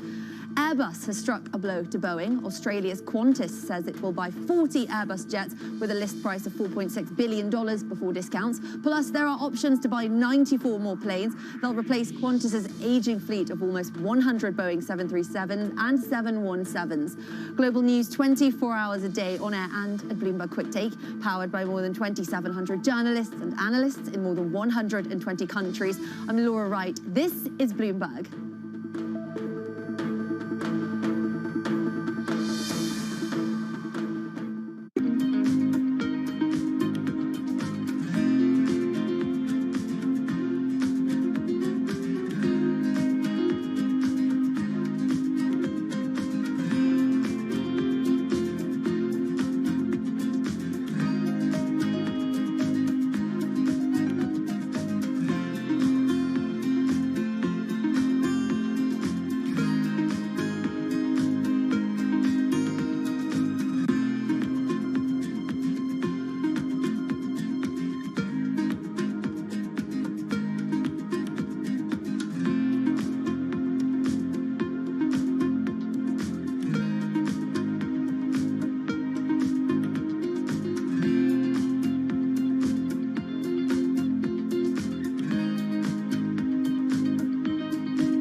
What's happening on Wall Street? It's the basic law of economics. The Fed is telling us this is transitory. Need to catch up? This is Bloomberg Wall Street Week. I'm David Weston. We've got the information and insights. David, you just hit the nail right on the head. From businesses most influential and instrumental. And that's the way you run good risk management. We need to invest in our systems. Bloomberg Wall Street Week premieres Friday with replays all weekend on Bloomberg Television and Radio. Up front, when your shares are down 20%, it's going to hurt. But talk to us about, well, really what you're seeing. Take us more forward-looking. Are you worried about people exiting pandemic era and going back to the gym, or are we going to work out at home more? Well, that's actually the advantage that Beachbody has is we have never been a direct competitor with the gym. In fact, what we rely on is our ability to influence the 150 million people in North America specifically who are overweight or obese and haven't made that choice yet. Our job is to influence them with great content and this combination of what we call the total solution: fitness, nutrition, and community, so that they can tap into this incredibly cost-effective solution that is entertaining and engaging right at home so that they get results. That's our job, is to help the new person engage in healthy lifestyles.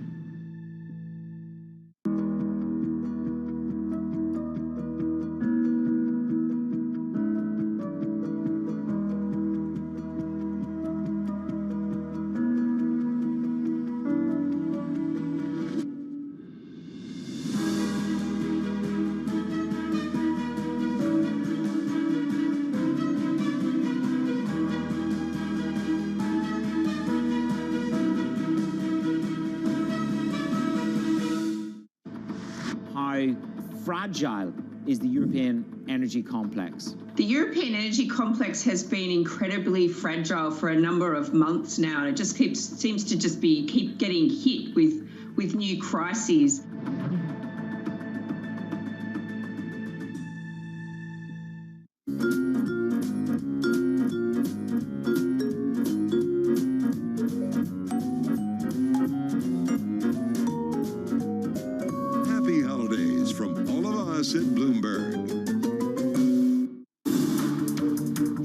Every Friday with 30 minutes dedicated to fixed income, I'm Jonathan Ferro. This is Bloomberg Real Yield.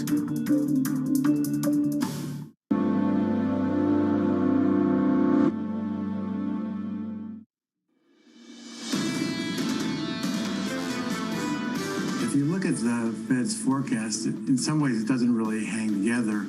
They have the unemployment rate below their estimate of what's consistent with full employment for 3 whole years. Yet inflation just magically melts away back towards their 2% objective, even though they actually haven't made monetary policy tight at any time over this period. So in my mind, it's a little bit of a magical forecast. We are jaded with all the voices we hear from. That is the former public official of the New York Federal Reserve, William Dudley, with, I thought, really nuanced criticism yesterday of how far behind this Fed is. We thank Bill Dudley for supporting Bloomberg Opinion and Bloomberg Surveillance each and every morning. Lisa Abramowitz and Tom Keene with Caroline Hyde. We're waiting for the Lagarde press conference. Mike will attend here in 12 minutes to talk claims in the United States. But right now, parachuting in, Stephen Englander joins us, without question, the #1 cross rates guy in the world, working for the Cross Rates Bank Standard Charter. We're thrilled that Steve Englander could attend this morning. Steve, I want to go mathy on you, which you have the ability to do.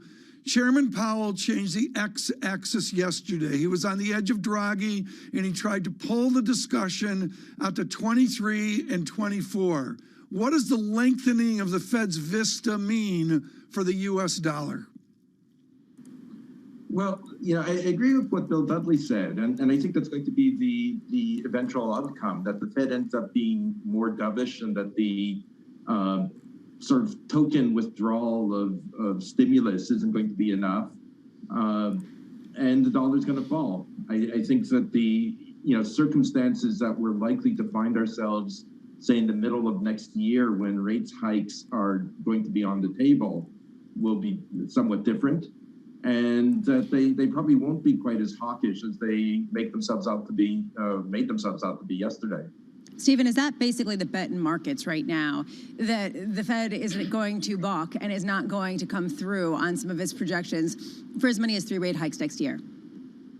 I don't know if it's the bet in markets, but I think looking at the forecasts, right, the inflation rate's up like 0.5% in 2022 and almost 0.25%, I think, in 2023. And all you have is 0.25% more interest rate hikes. So, for much of the period, real rates are even more negative, projectedly more negative than they were before. I think the market looking at this is kind of saying that, they're not over the top. And that was the big fear, I think, going into the meeting. Our questions weren't, are they going to stick to, 15 billion? The questions were, are they going to do 50? Are they going to go to 0? And so the market was really scared and kind of was caught leaning in the hawkish direction, and now is pulling back. So what's your view on the dollar, considering that people have the most overweight, according to one Bank of America survey going back to 2015, thinking that the dollar will strengthen more next year after what may be its biggest annual gain in 6 years? Is it basically premature to make that bet, that this is one of the most likely bets to get upended, as the Fed is likely to disappoint, as is being basically communicated to us by the market? I think they're likely to disappoint, but that said, there are two forces driving up the market, driving up the dollar, since, say, beginning of October. One is that inflation numbers have been much higher than expected. But I think the market is also underestimating the risk-off factor by COVID. First, the spread of Delta across the world, and now concerns about Omicron. Both of those together are very dollar positive. We expect both of them to fade over time. So in the short term, while we're getting bad COVID news and bad inflation news, the dollar still can find some support. Once that passes, which we think will be kind of at the end of Q1 and into Q2, we do see dollar weakness ahead, and an extended period of dollar weakness. That dollar smile that many had talked about, maybe just flattening out slightly, to your perspective then. It was interesting that we got sort of a shout out from Jay Powell yesterday regarding currency hedged treasury yields, schooling us on the fact that this is why the long end has been so big, because, well, once you hedge out the FX risk with yen, it's still a great buy. Does that at any point change from your perspective? I think he was stressing that a bit too much. I mean, that's something of a factor, I think, in terms of, buying dollars. I don't think it's an enormous factor. I mean, real interest rates in the U.S. are really, really negative as far as the eye can see. And if you don't believe in what we call immaculate disinflation, they're likely to stay negative for an extended period. Steve, one final question, if I can, and this goes to your cross-rate work. How fragile is EM right now? I mean, you're the guy that monitors this down to cross moments. How fragile is EM? Does it harken back to the fears of Stan Fisher of decades ago, or is it a new EM more resilient? Look, parts of it are more resilient. I think the investors are looking at Chinese government bonds and kind of saying, CNY, CNH very stable, yields are high, government very cautious in what they're doing. There are other bits and bobs, that benefit from higher oil prices that are doing well. And I think a lot of bad news is now priced into EM. It's not where we were in September. I think the market understands the issues that certainly in the short term EM is facing. So if we're right that things look better in the sense that we get past COVID and at least the Fed isn't quite as hawkish as advertised, there's a lot of room for EM to go up. But right now, everybody is super cautious. Stephen Engler, on short notice, greatly appreciate adding value with Standard Chartered Bank this morning. We're going into claims here right now in 7 minutes, and we've got to come back with a Fed brief. But what's so important here to understand is the scope and scale of excellence at Bloomberg Surveillance. And that is an earned surveillance where if you're a newbie on the block, like the lovely Colby Smith over at the Financial Times, you're Colby Smith. And if you're Michael McKee, you're Mike. There you were yesterday. They're introducing you, Mike. Mike. We'll go to Mike. We know who that is. We're on a first-name basis with the Fed. Yeah. What was the surprise yesterday in the press conference? Mike. I think it was that Powell was so deft in convincing markets that the Fed was on top of inflation while delivering the news that they may get a bunch of rate hikes during 2022. We're going into Lagarde. What is the distinction here in the headlines invented by Draghi where the ECB goes out further and shows dates, 23, 24, even sometimes 2025, and we really don't want to talk the timeline, do we? Well, the Fed wants optionality. They want people to be able to guess at what they're going to do and have the opportunity to change their minds. The ECB is still kind of in the same boat. They're setting forward expectations at this point that they won't be raising rates too soon because they're still worried about the effect of COVID on the economies. Germany's suffering, and you look at the PMIs that came out today that were weak. You've seen economic problems over there that we are not experiencing here in the United States. Mike, thank you. I've been dying all morning to do this. Yes, you are. I thought that was just great yesterday. Mike, and again, really, really important questions in the press conference. Did you do a follow-up in the press conference? No, I didn't do it. Very good. A polite Mike yesterday in the Fed press conference. Lisa, look at the markets. Futures up 31. Stocks risk on, bonds confused. There is just utter confusion in the bond market right now, Tom. That's my read. We're going to come back on claims and on Christine Lagarde. Stay with us. This is Bloomberg.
The antibody responses produced by this vaccination is able to potently neutralize the virus and a number of variants of concern.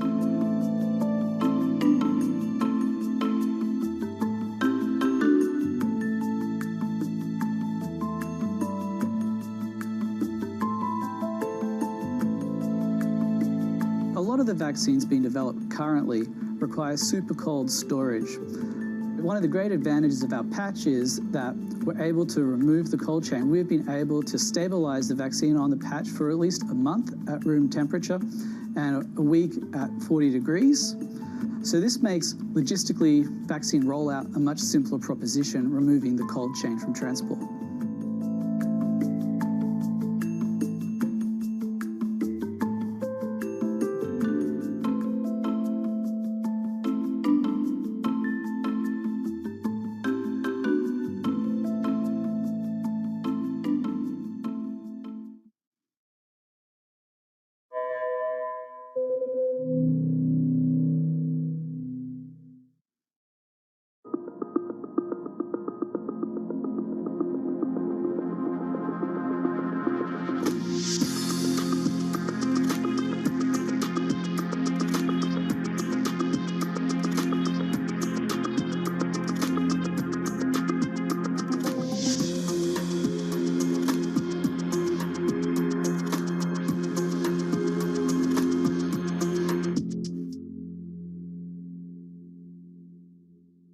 Will pricing have to adjust or not as a result of your greener ambitions? We ran a big survey around 32 countries. More than 30,000 people took part. And as you say, there was a big gap in between people that were worried about climate and people that were taking action.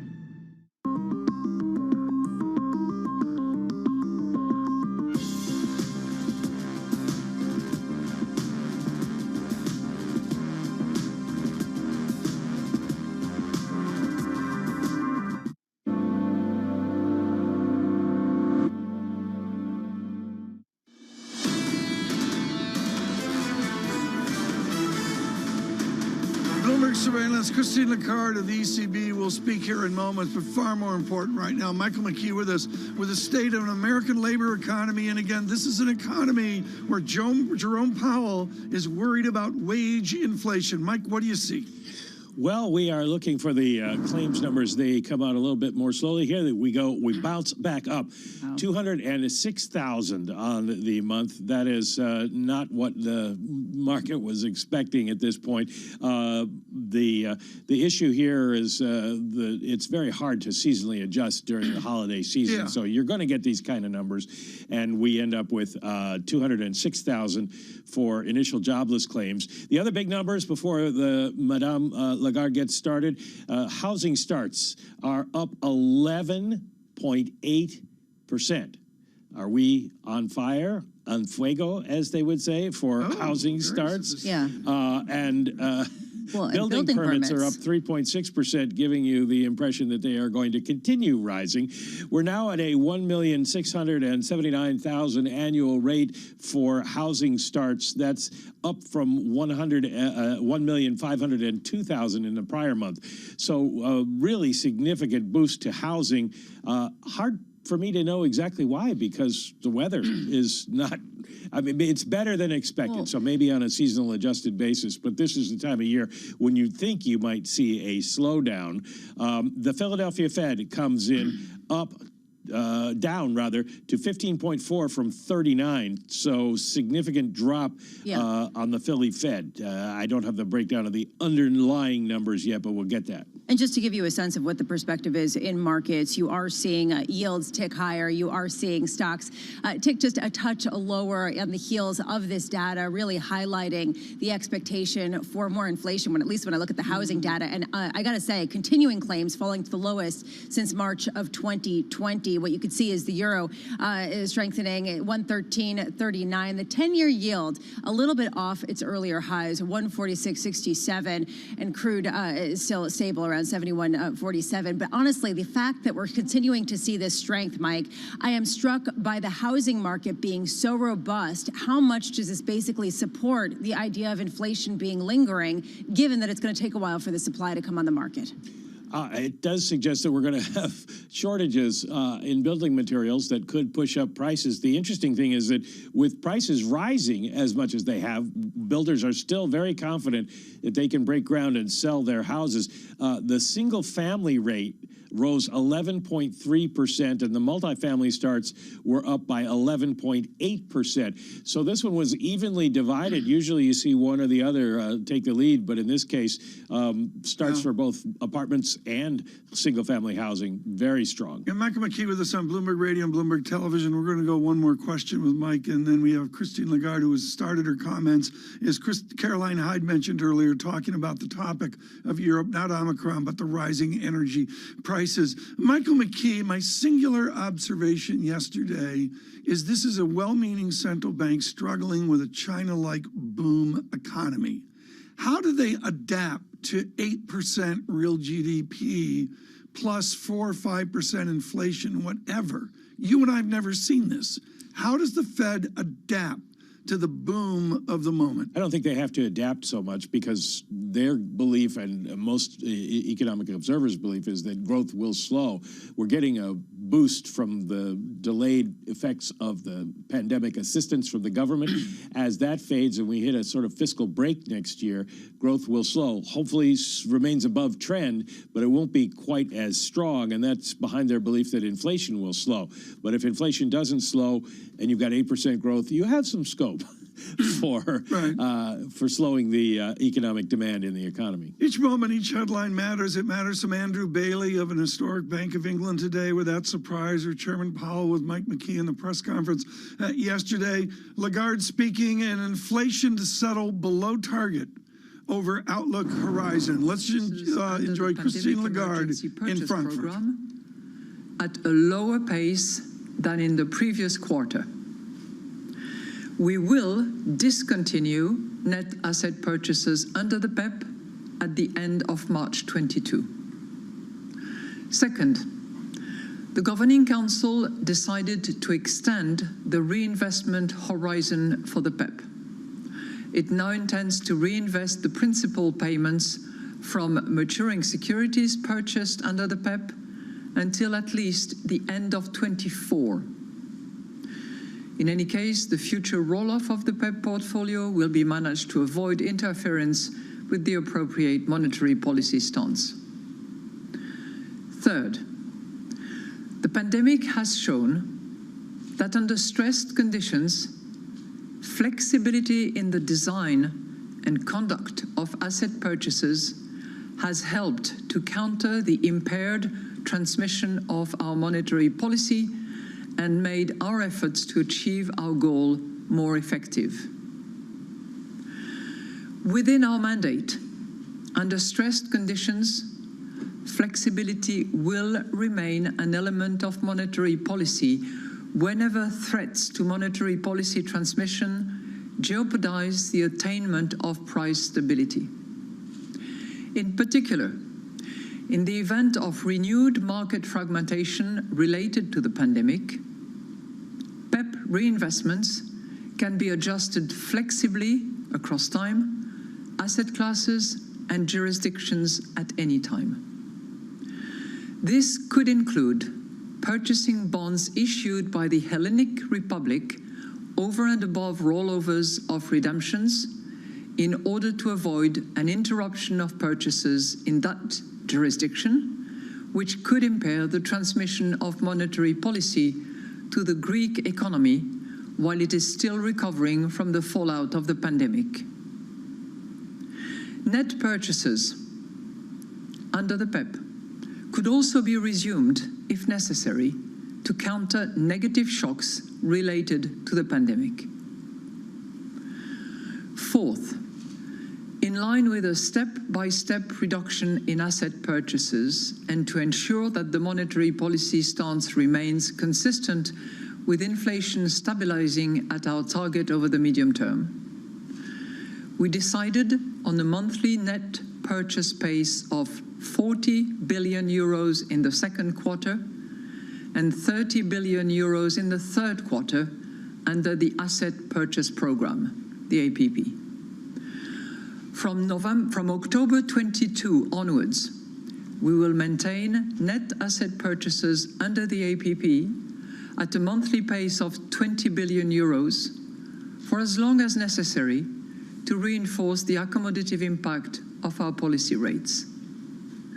We expect net purchases to end shortly before we start raising the key ECB interest rates. We also confirmed the level of the key ECB interest rates and our forward guidance on the future path of policy rates. This is crucial for maintaining the appropriate degree of accommodation to stabilize inflation at our 2% inflation target over the medium term.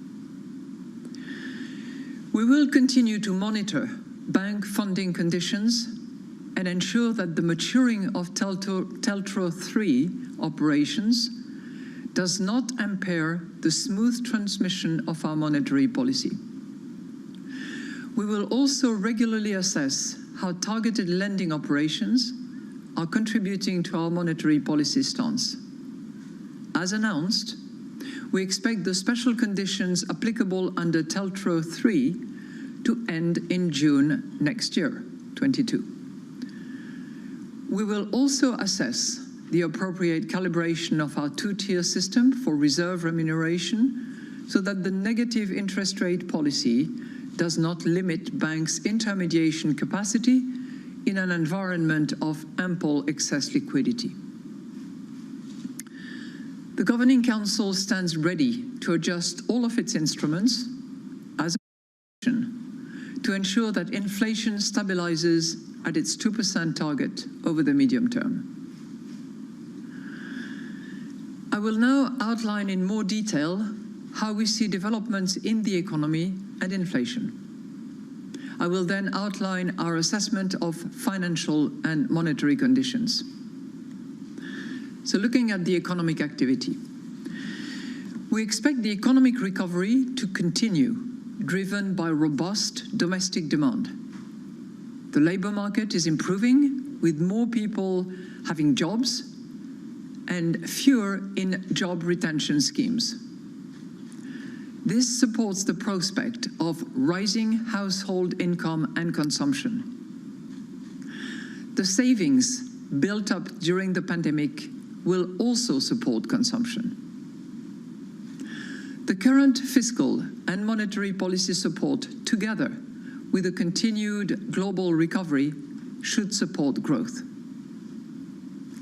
Economic activity has been moderating over the final quarter of this year, and this slower growth is likely to extend into the early part of next year. We now expect output to exceed its pre-pandemic level in the first quarter of 22. To cope with the current pandemic wave, some euro area countries have reintroduced tighter containment measures.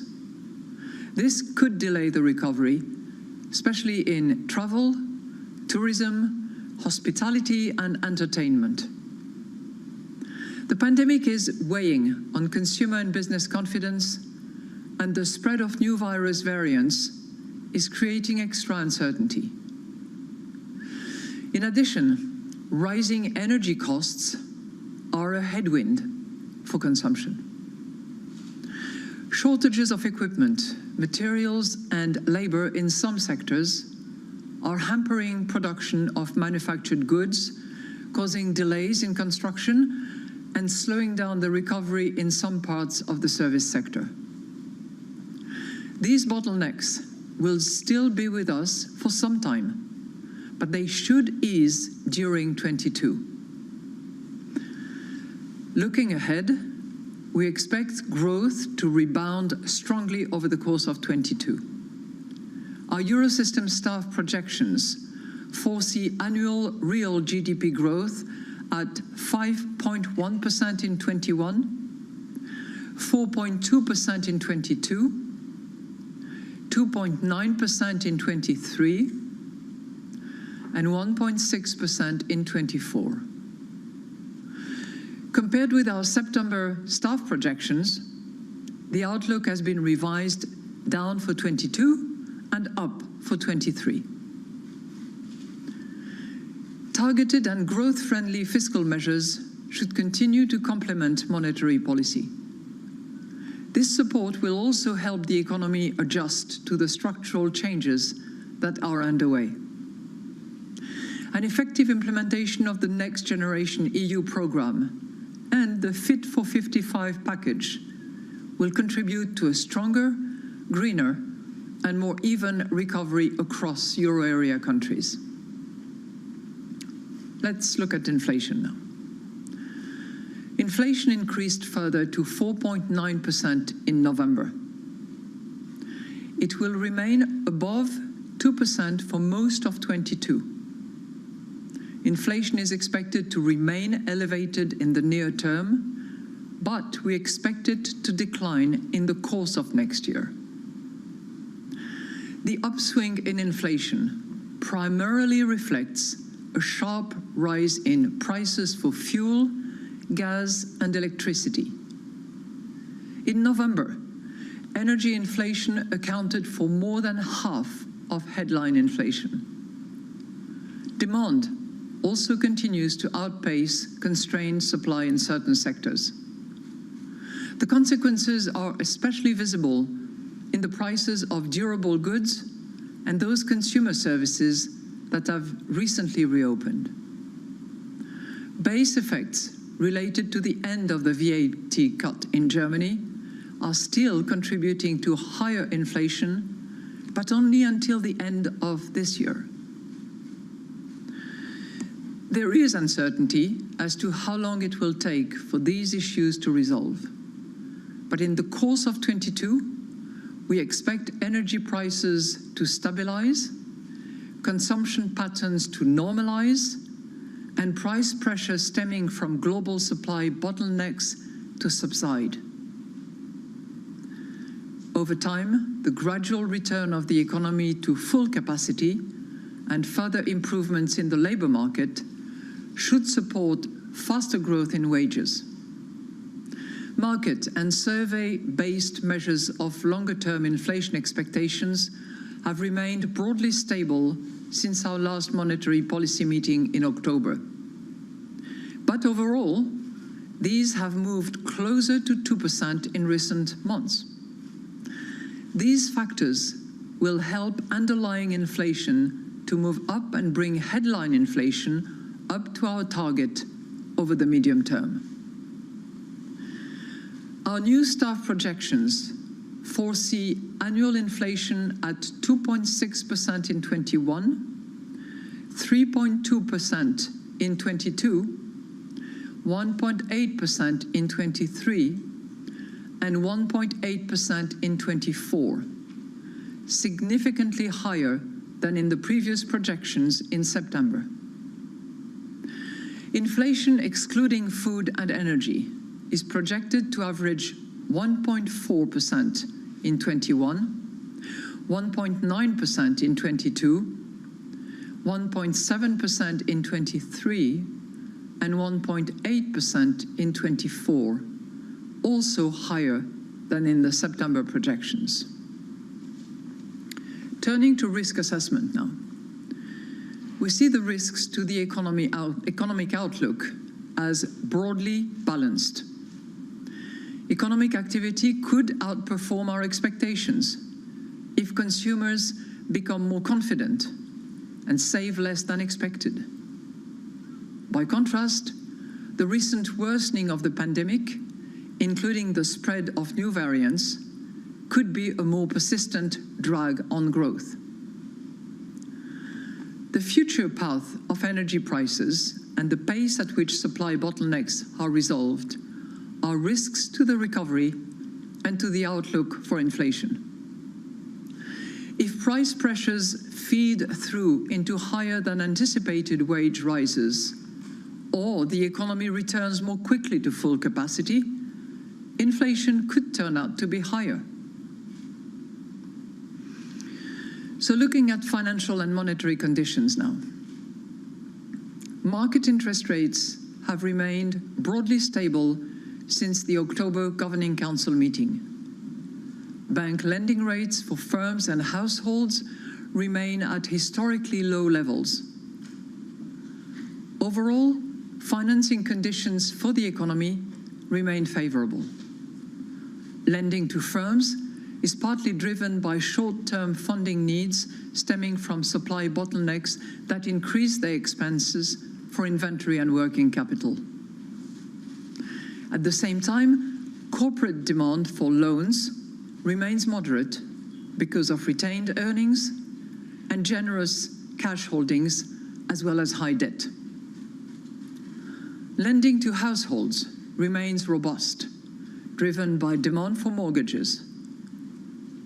Euro area banks have further strengthened their balance sheets thanks to higher capital ratios and fewer non-performing loans. Banks are now as profitable as they were before the pandemic. Bank funding conditions remain favorable overall. In line with our new monetary policy strategy, twice a year, the Governing Council assesses in depth the interrelation between monetary policy and financial stability.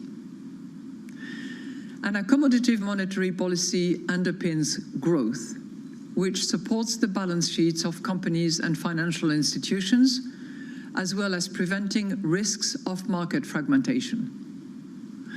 At the same time, the impact of accommodative monetary policy on property markets and financial markets warrants close monitoring as a number of medium-term vulnerabilities have intensified. Still, macroprudential policy remains the first line of defense in preserving financial stability and addressing medium-term vulnerabilities. So summing up, the euro area economy continues to recover, despite a slowdown in the near term. The sharp increase in energy prices and demand outpacing constrained supply in some sectors are pushing up inflation. Inflation will remain above our target for most of 22, but is likely to ease in the course of next year. At the same time, given the progress on economic recovery and towards our medium-term inflation target, we can discontinue net purchases under the PEP in March. But monetary accommodation is still needed, including net purchases under the APP and our forward guidance on interest rates for inflation to stabilize at our 2% inflation target over the medium term. We are now ready to take your questions. Thank you. Thank you, President Lagarde. And today the first question goes to Johanna Träg of Politico. Johanna, over to you, please. Thank you very much. Can you hear me? Yes. Thank you. Thank you very much. President Lagarde, the plan that you just laid out in terms of asset purchases implies no interest rate hike until 2023.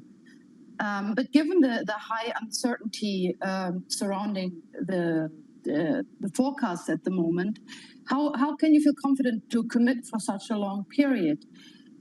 If you look at the policy meeting last year, December's meeting last year, you projected inflation to average 1% this year, and now it's going to be more than twice that. My second question is on the emergence of Omicron. To what extent has that been reflected in the new staff projections?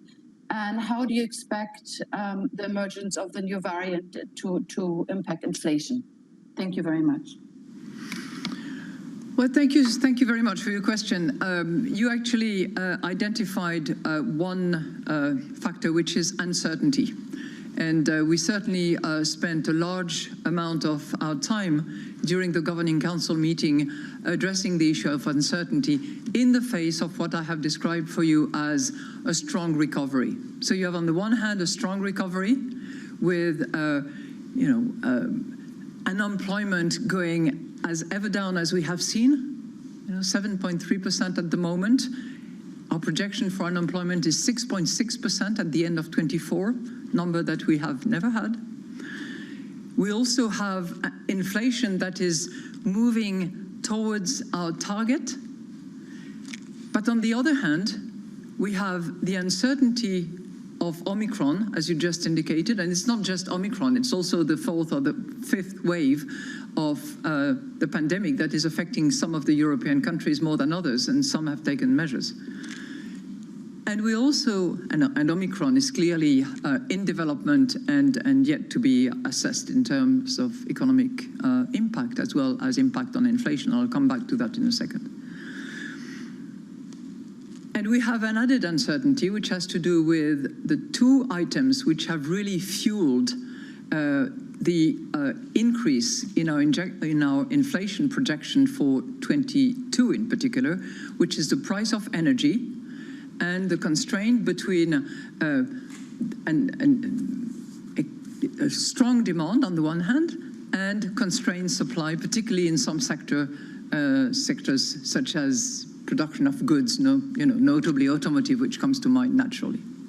So we have that contrasted situation of strong recovery, reduced unemployment, inflation moving towards our target, and on the other hand, the uncertainty related and resulting from pandemic and evolution, as well as the uncertainty around energy prices and the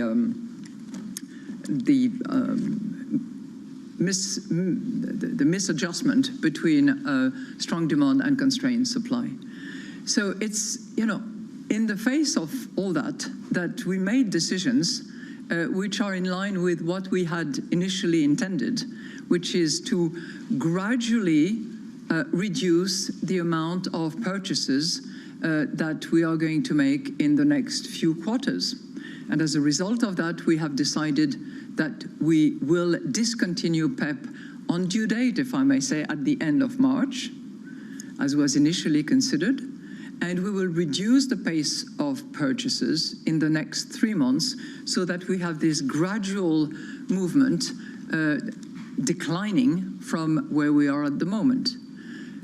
We did not want to have a transition that would be hurting, and we also need to continue this progress towards our target and arrive at target, which we are not at yet at this point, which is the reason why we decided to increase the volume of purchases under the APP, but to increase it with a decline over the course of the first of quarter two, quarter three, quarter four. Now, we're not making any specific commitment. If you read carefully our statement, we land at 20 billion euros in October, and we keep it open, and we will maintain it at 20 billion euros until such time when we arrive at our target, which is the 2% over the medium term.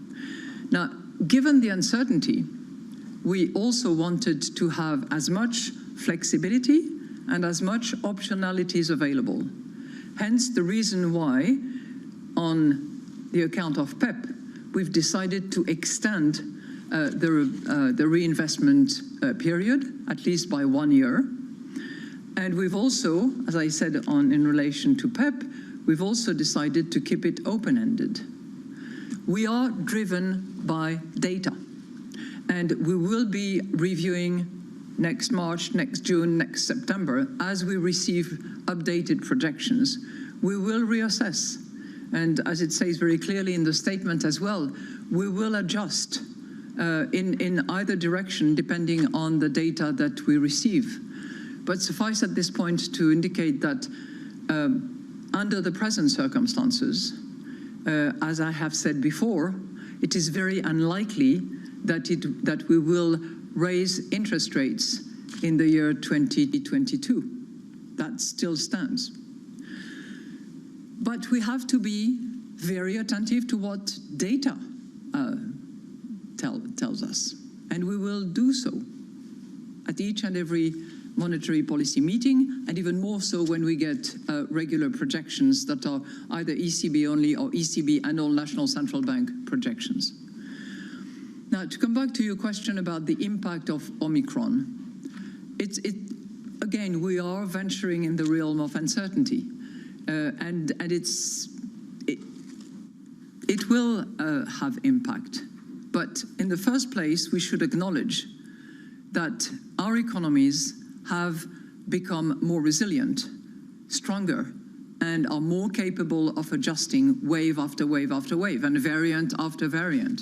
So we don't know yet a lot from the scientific world as to the actual hardship of this virus and how bad it is relative to Delta, for instance. We are still waiting for this data and these informations from those who know. But the economy is more resilient. So it might have a dampening impact on demand because people will consume less, people will go around less, we shall be under restrictions. But it might also have an impact on the supply side as well. And the balance between the inflationary or deflationary impact that Omicron will have is still totally uncertain, which is why, as I said, in view of this uncertainty and with the strong recovery, we believe that it is the right place to be to gradually decline over the course of time, but keep flexibility and optionalities in order to respond to change of circumstances. Thank you. Thank you. And the next question goes to Balazs Koranyi of Reuters. Balazs, please.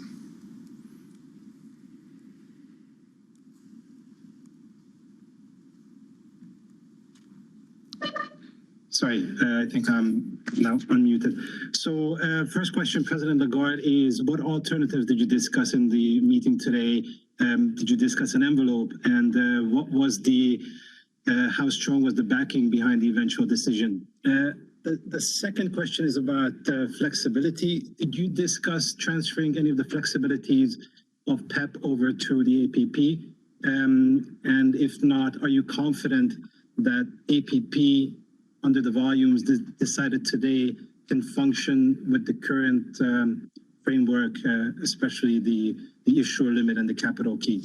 Thanks. Thank you for your 3 questions, actually, if I counted them well.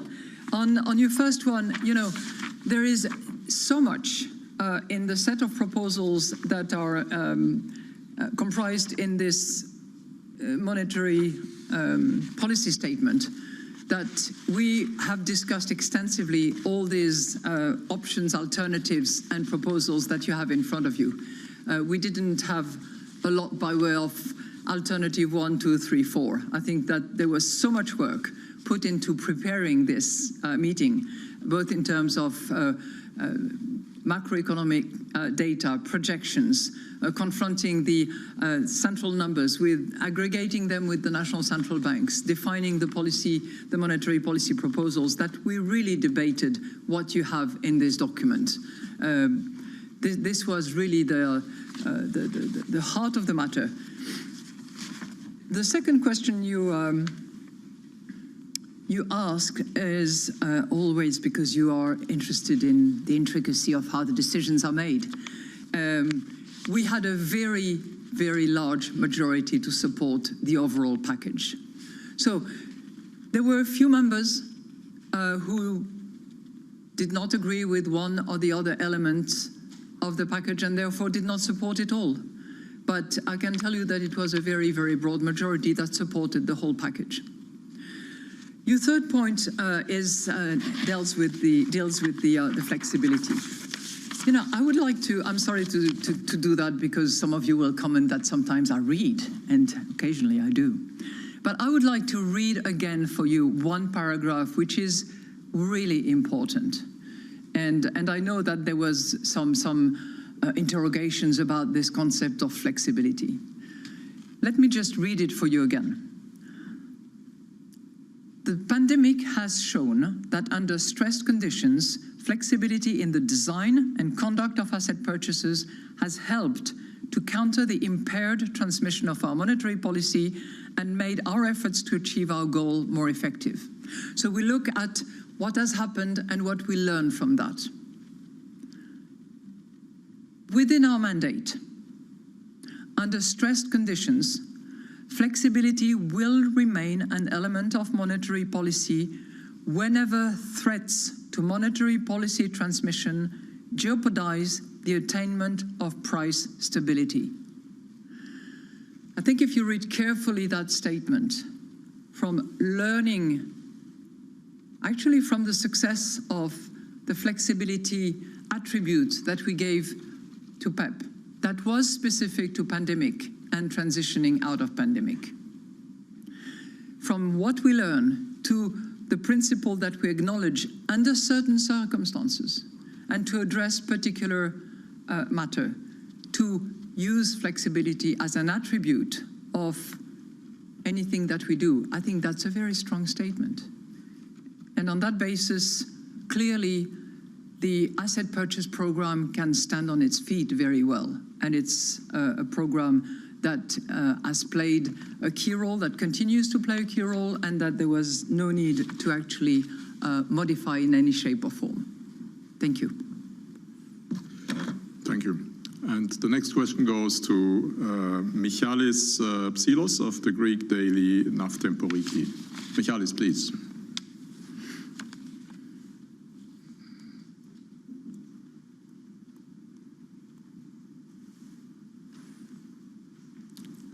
Michalis, I think you're still muted.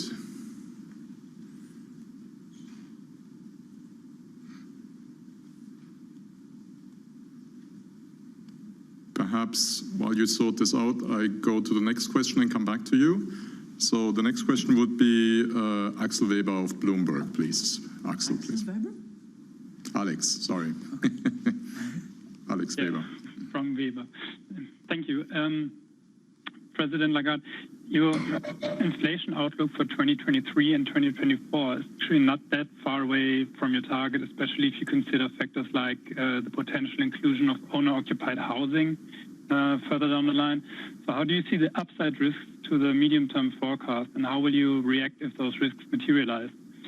And then on the PEPP, you said that net purchases can be resumed if needed. Will that be officially announced or just done?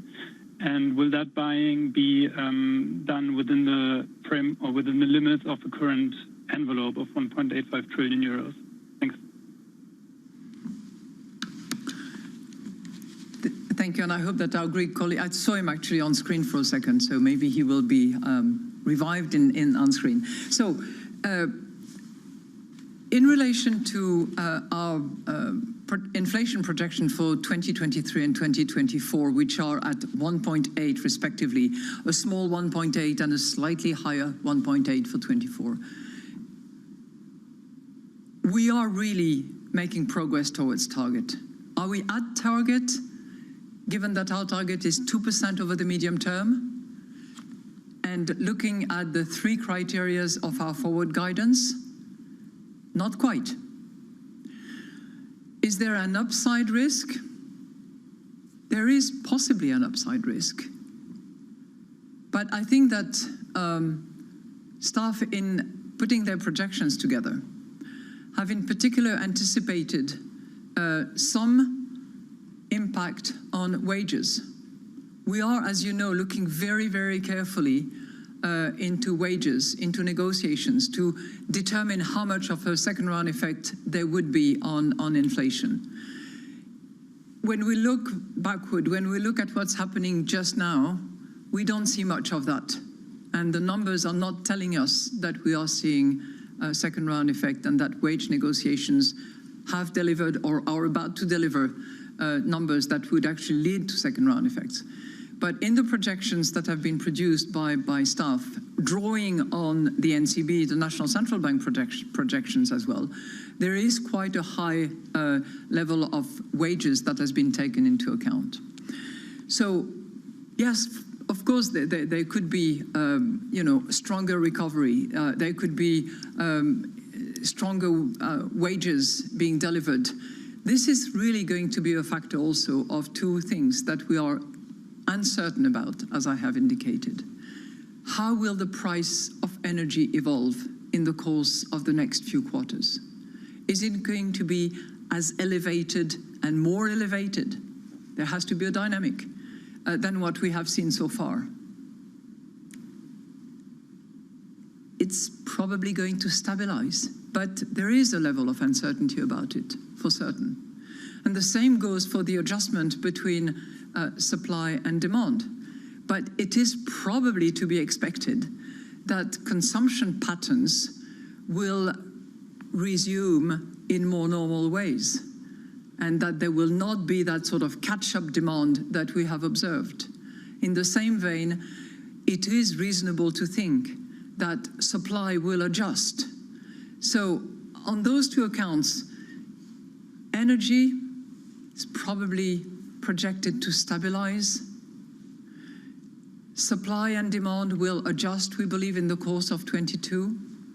And on the wage account and how much of a second round effect it would have, as I said, we are extremely attentive to what happens on a weekly basis. But what we are seeing now certainly is significantly below the levels that have been factored into the projections that we have. So, you know, what we certainly hope that we reach our target in the medium term, and the efforts that we are deploying are intended to that effect. So I think you had a second question. Oh yeah, your second question was about PEP. If we, as I said, we want flexibility, we want optionality. And as part of the flexibility, we say very clearly, and I'm going to read again that paragraph, which is important, where we say in that paragraph on page 3,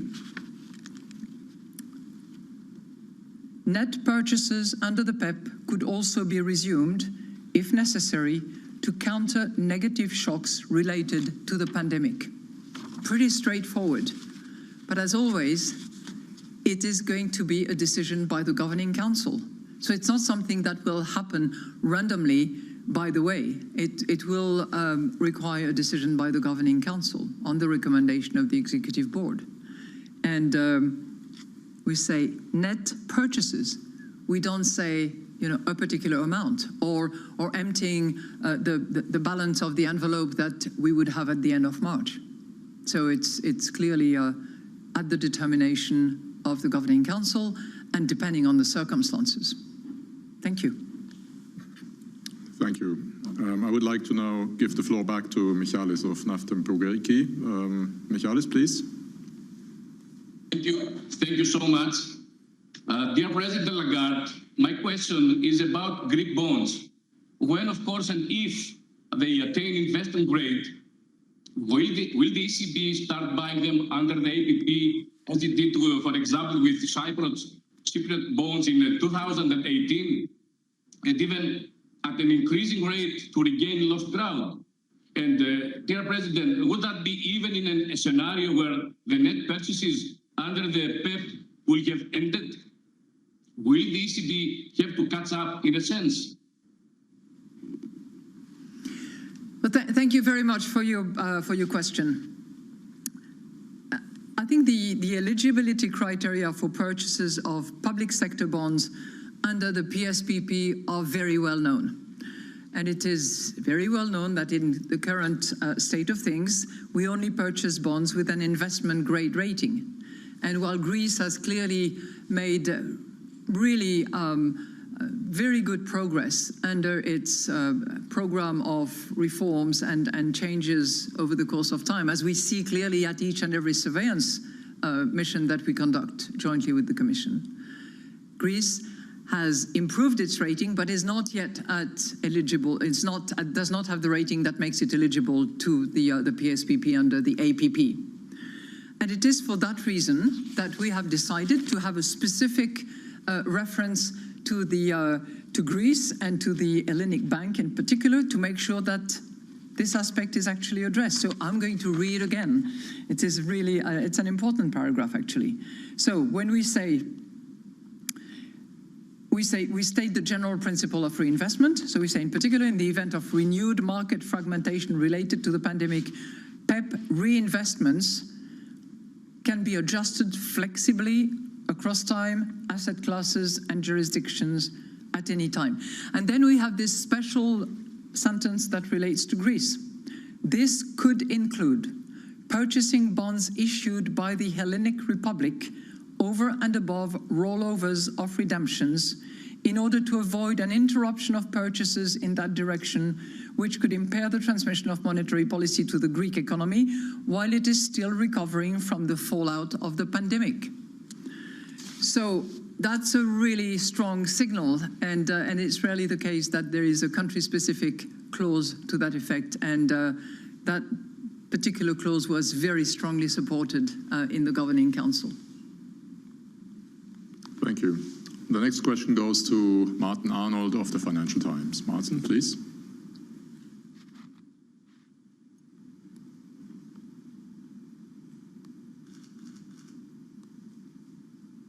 Hello, President Lagarde, can you hear me? Yes.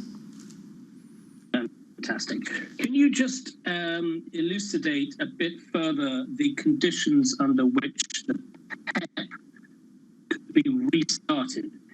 To do with the economic impact of the pandemic? Is it to do with the impact on inflation of the pandemic? Is it to do with the state of the health crisis? And my second question is, you said that growth is slowing in the final months of this year and is likely to be slow in the start of next year. And you've also said that your medium-term inflation forecast is still below your target. So why are you planning to quite sharply reduce the pace of asset purchases? Thank you. Thank you. Thank you very much for your question. Let me just remind you how we are planning on using PEP after we have discontinued net asset purchases under PEP. And it's an instrument of which we want to use the reinvestment period as well as the flexibility, obviously within the parameter of the circumstances and the causality that created the pandemic emergency purchase program. So it was pandemic related. And We are planning on using it in two different ways. First of all, a flexible reinvestment policy, and that is very clearly articulated in that paragraph 3 on page 3. And if necessary, and that's how we want to keep options available, if necessary, net asset purchases could be resumed. And that is also clearly indicated because it says to counter negative shocks related to the pandemic. So it is, if you will, pandemic specific in its inception and in its implementation. Now, pandemic obviously include a moment of transition out of the pandemic, which is clearly covered under that particular section. And let's not forget that we also provide for a 1-year extension of the reinvestment of PEP, 1 year at least.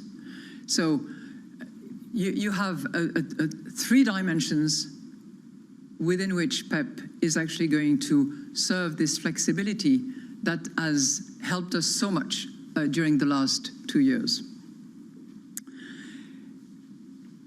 You had another question which I find quite strange, because what we are doing on the occasion of this monetary policy meeting is 2 things. Draw the conclusion of how effective our purchase programs have been, but in particular how effective the PEP has been. Don't forget that when we started PEP, on inception, it was twofold. Make sure that there was monetary transmission and that it could fight fragmentation risks. Number 2, monetary policy stance. And clearly on these 2 accounts, PEP has actually fulfilled its purpose, or served its purpose and fulfilled its mission. Fragmentation has been largely reduced. And in terms of stance, when we look at where we wanted to get to, which was the pre-pandemic trajectory, which was 1.6 at the time, we are at 1.8. Time passing and pandemic having hit the economy. So as a result of that, we decide to discontinue PEP. We decide to reduce the pace of purchase. But of course, 1.8 is not 2. And we want to get to that medium-term target of ours of 2%, in line with our forward guidance. So we keep the APP, not at 20, but at 40 in order to avoid a brutal transition. And because we need to get to our medium-term 2%. So I don't see the contradiction that you identify. We draw the lessons from what has worked and what has served its purpose. We keep it dormant and effective in terms of reinvestment phase, and we maintain the flexibility. We agree to reactivate the net purchases if it's needed for pandemic circumstances or pandemic transition-related circumstances. And separate from that, in order to reach our level and in order to avoid a brutal transition, we increase the asset purchase program and we decline it over the course of 3 quarters. Thank you. Thank you. And the next question goes to Klaus Rainer Jakisch of German TV, Hessischer Rundfunk, ARD. Klaus Rainer, please. Good afternoon. Mrs. President, I have a question first related to the staff projection. If I look at the figures, taking into consideration all the uncertainty you have outlined, I'm still a bit puzzled about the figures of 3.2% inflation in next year, which is nearly twice as much as the figures given only 3 months ago. Aren't you concerned that the population loses some confidence in these projections if the gap is as high as in this situation? And the second question, obviously, economies all over the world are very different and one cannot compare them one with each other. Still, we can see, as you know, that there is quite a change in monetary policy by the US, by Britain, by Canada, by Australia. And the ECB seems just to stick to the approach also for the full next year. And the Governing Council is concerned that this diversion will become become a problem over the medium term. And if I may, please, I would like to give my best health wishes to the Vice President. Thank you very much. That is so kind of you. Thank you. And I'm sure that he will want to respond to you in a microsecond. You are quite right that our projection for 22 is significantly higher than what we had back in September. But if you look at what is behind this increase, we were at 1.7, we are at 3.2. It's a significant increase, no question about it. And we all, scratch our head and try to get under the skin of those inflation projections. And so did members of staff. It's work that is done not just by the ECB, it's all the national central banks of the Eurosystem, the Bundesbank, the Banque de France, Banca d'Italia, the Netherlands Bank, all of them contribute their numbers. And it's the aggregation of those numbers that results into those projections. So it's not a solitary exercise that would be conducted on the Main River. If you look underneath what's behind it, it's predominantly, it's 2/3 energy prices. Now, energy prices is not something that you can anticipate, diagnose. It comes as a result of what? As a result of a lot of geopolitical issues that are developing. It comes as a result of a very significant demand that really very few people had expected to be at that level. It comes from some climate-related issues as well, where because of I'm sorry to go into these climate issues, but because of lower winds in those areas that produce the wind energy, eventually countries had to resort to gas supply. Now, unfortunately, the gas inventories that had been stored by some countries that use a lot of it, like China, because they had a very cold winter, were significantly lower than expected. So you have all these factors that come into the demand and face a relatively constrained supply. So, as I said, energy is more than 2/3 of this very significant difference between our September projections and our December projections. The other part of it, and I'm talking here about the delta between previous projections of September and the projections we have now, the other part is essentially related to the longer duration of the supply bottlenecks, which is the confrontation of catch-up demand on the one hand and constrained supply on the other one. That we had assumed, as many economists had, we had assumed that it would not last as long as it did. Now, as I said, we tried to really dig into it. We not only look at models, we not only look at output, but we also contact entrepreneurs, SMEs, large accounts, corporates at all levels and in all sectors to ask them to say, okay, how are you doing on your supply, on the supply front? What is the length of delivery that is now asked from you? And what we are seeing, by the way, is just the beginning of shorter, not a lot, but slightly shorter delivery delay, which might be an indication that we are getting towards a resumption of this, a reduction of this supply bottlenecks impact. I'm very hesitant to sort of take too much learning from that, because it's as I said, it's one of the factors that is highly uncertain.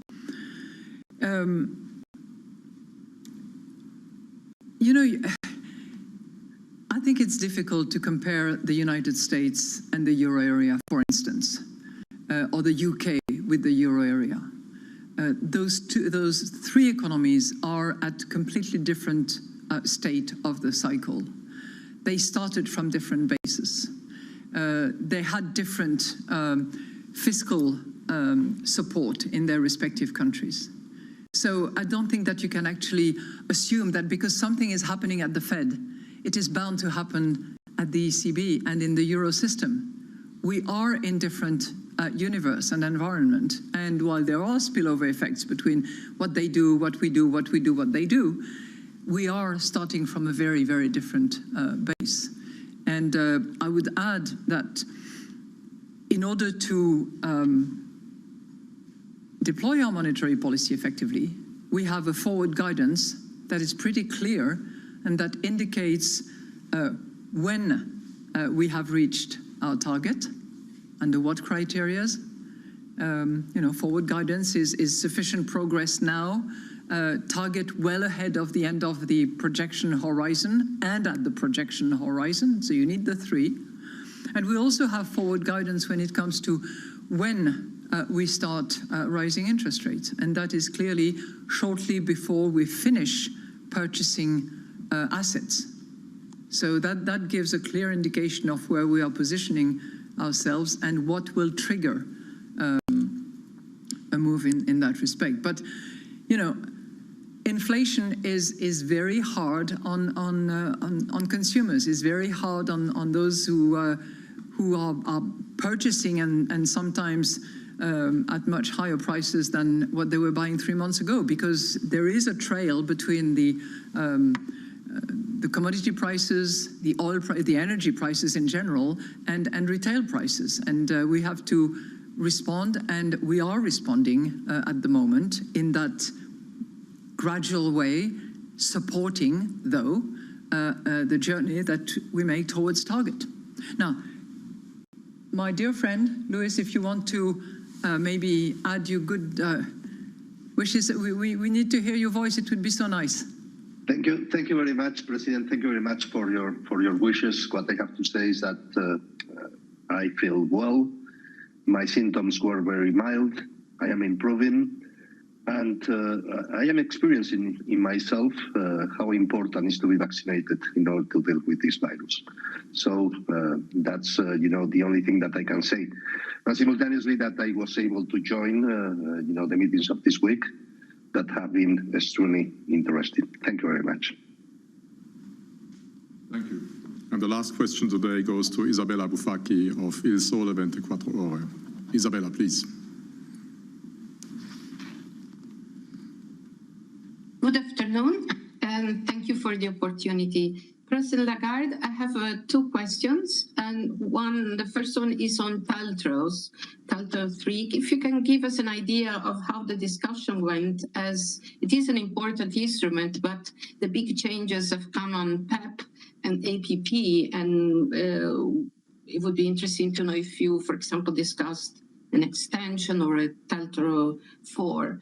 And then my second question, if I can go back to PEP, only to understand if there are special reasons why or how you came to the decision to fix the date extended to 2024, and given the importance of flexibility and being used on reinvestments, is there a message that reinvestments are an important tool in your box? Thank you. Well, thank you very much. And, on TLTRO, as you know, it has provided ample liquidity at very attractive rates, and it has really been an incentives for banks to continue lending. And in the bank survey that we conduct on a regular basis, they are always indicating that TLTRO and TLTRO special conditions have been very effective in supporting the financing of the economies at enterprise and household levels.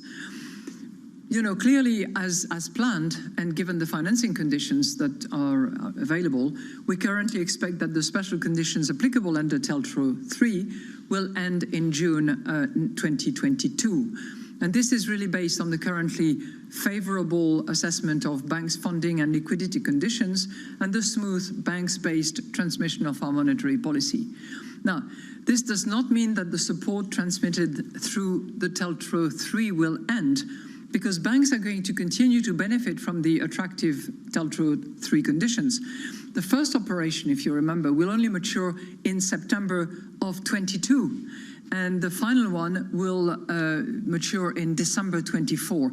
So banks are going to continue to benefit from those attractive conditions unless they decide to elect for an early repayment, but otherwise it will continue to be available.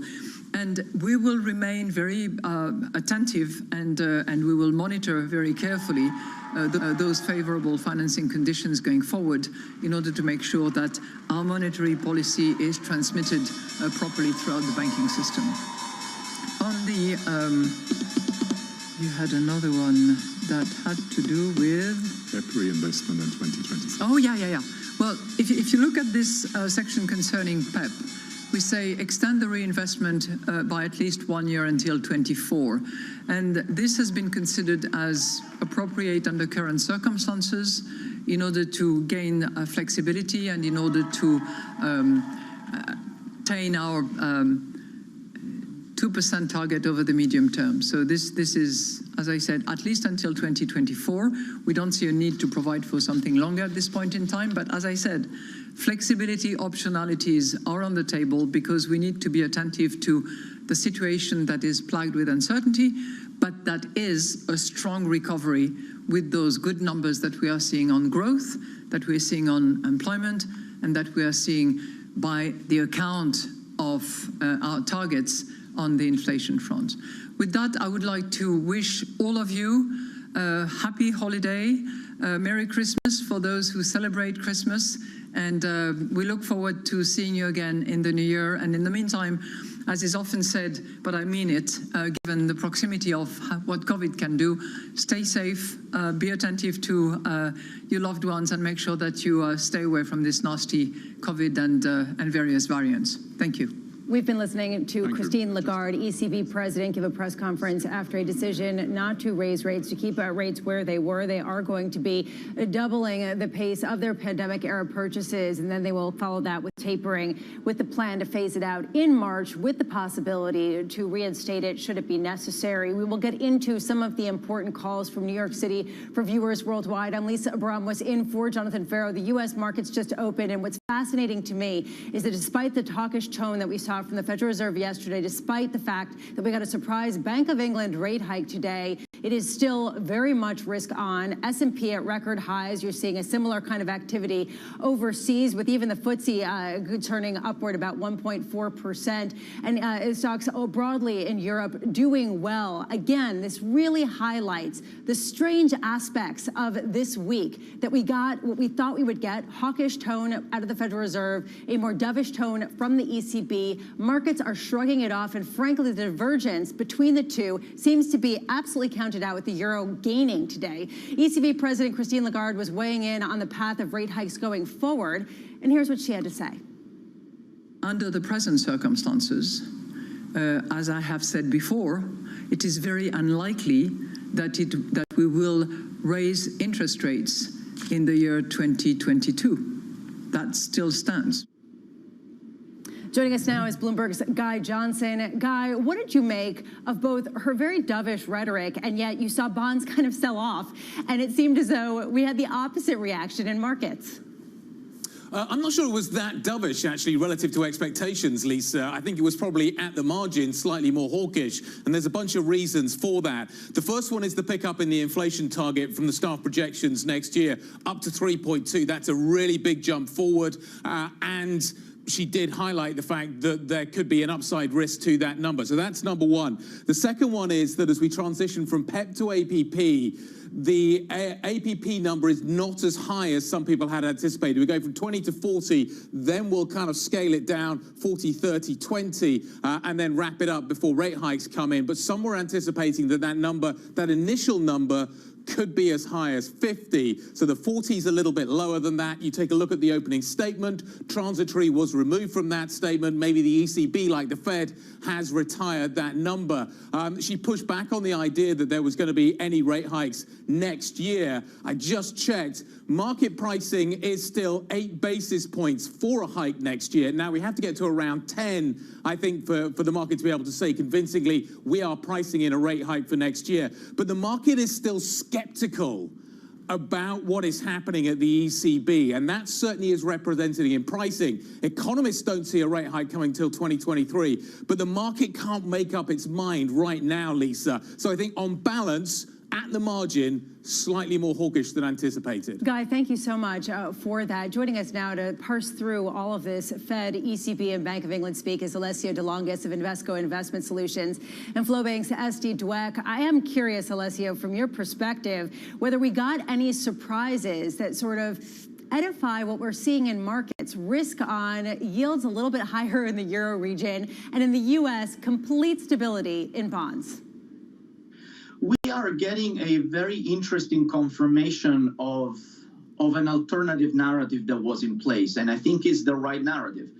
We don't have an inflation psychology in the economy. The reason why, in response to hawkish surprises and more expected tightening, we're seeing a risk-on environment, in my opinion, is a confirmation that high inflation was actually causing demand destruction and loss of consumer confidence, rather than an inflation psychology towards more front-loaded spending. When you look at consumer surveys, especially in the US, you can see that consumers had lost a lot of confidence, had reduced dramatically their planned purchases of durable goods and vehicles, and the number one cause of that was high prices. So if policymakers are now tackling short-term inflation dynamics more credibly, that is boosting up consumer confidence and is likely to actually improve growth projections. This is how I rationalize the risk-on environment that we're seeing. That's fascinating. Esty, do you agree that basically the markets are saying, thank goodness you finally are getting on the case, try to curb some of this inflation, and that'll be the most bullish thing for growth going forward? I think that's part of it, this view that the Fed is not asleep at the wheel, that they understand that inflation is a concern for consumers, that it is starting to have an impact, and they just have to open up their options and show they're looking at it. I think the other side is the Fed had done a very good job at preparing us for this type of hawkish tilt, if we can call it that, and it was just not worse than feared. It was one thing we had to get through. It wasn't worse than expected. It wasn't more hawkish than what they told us. The tapering acceleration was basically expected. The 3 hikes in the dot plots wasn't as big a surprise. And again, the majority wasn't in the 3, but in the 2, which again is okay. So the market had a correction a couple of weeks ago, really wants to end the year strong after such a strong year. And it feels like it's also a little bit checking off the big events from its list so that it can move forward. And that everyone can go on vacation. Meanwhile, it looks like checking off the boxes means more U.S. equities gaining, and that's what we're seeing with building on yesterday's advance. Investors hoping Fed Chair Powell can fight elevated inflation without derailing economic growth. Take a listen. He did a really great job of addressing that, highlighting his awareness of it, his willingness to act, but yet in kind of a tone that we're not going to do anything rash. The Fed doesn't look to surprise. The Fed is, quite a bit closer to actually lifting off. Markets were not surprised in a negative way. And so what you're left with is, yeah, maybe they'll do a little bit, but they're not going to do so much to knock the supportive Fed off of supporting financial markets. We're not going to pull the liquidity too early. We're not going to do anything that's going to disrupt this. There's still quite a bit of work for the Federal Reserve to do to actually exert tighter financial conditions to slow down the economy. If we're questioning of whether the Fed was going to announce that they're going to take the punch bowl away, the answer today was no. That seems to be continuing. Today, let's bring in Michael McKee, Bloomberg International Economics and Policy Correspondent. Mike. Well, Lisa, what we seem to be seeing around the world is a battle between inflation mandates at central banks and COVID. How concerned are you about COVID slowing down the economy, and how much can you get away with in terms of your mandates? We see the United States with the blue line there is the COVID 5-day case rate, and then the white line you're looking at. Everybody get up.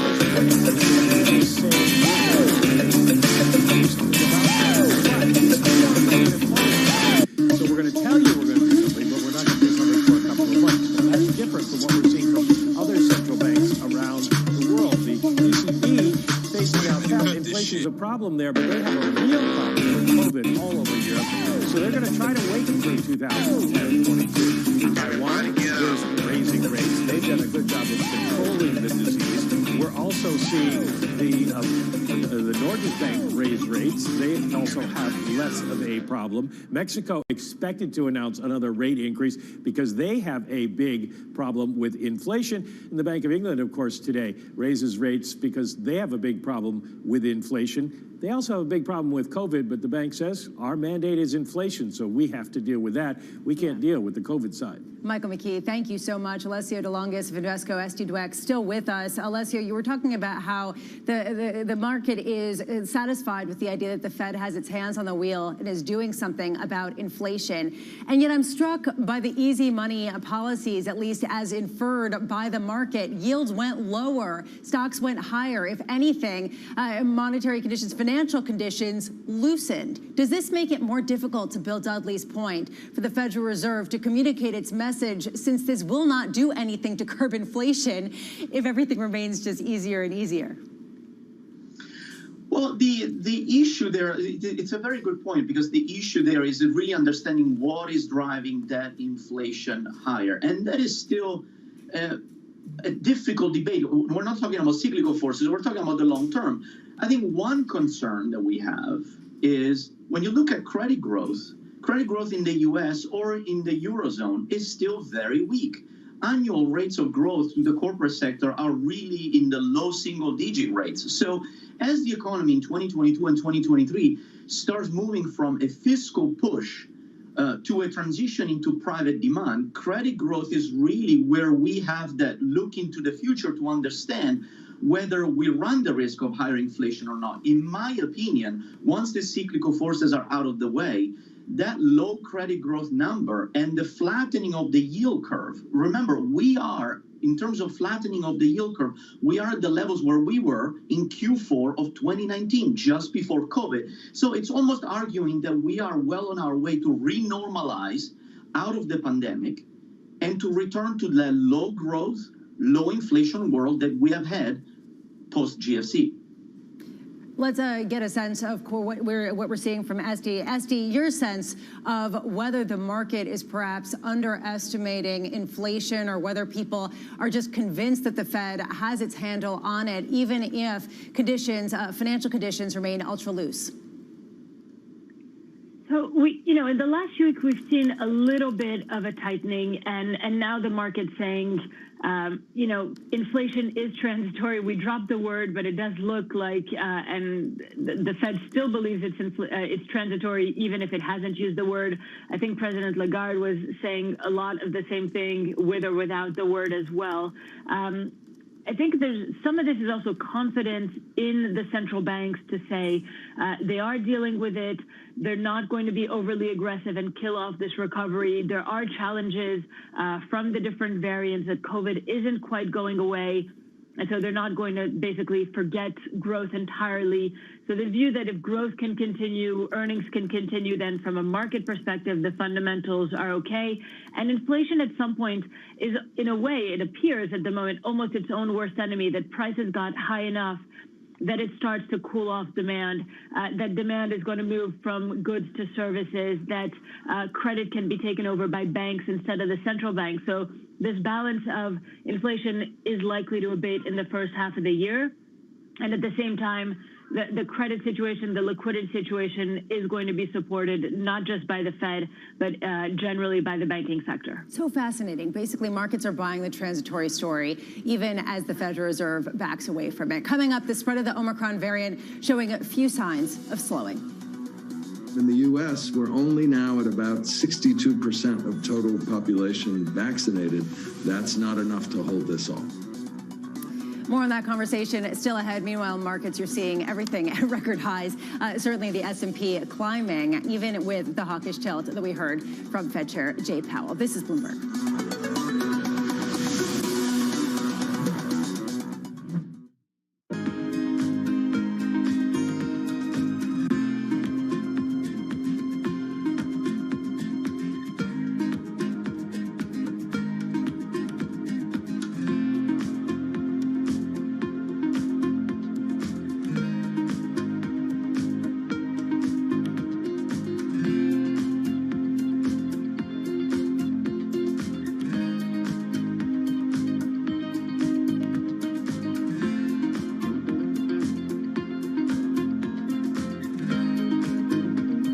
what's happening on Wall Street. It's the basic law of economics. The Fed is telling us this is transitory. Need to catch up? This is Bloomberg Wall Street Week. I'm David Weston. We've got the information and insights. David, you just hit the nail right on the head. From businesses most influential and instrumental. And that's the way you run good risk management. But we need to invest in our systems. Bloomberg Wall Street Week premieres Friday with replays all weekend on Bloomberg Television and Radio.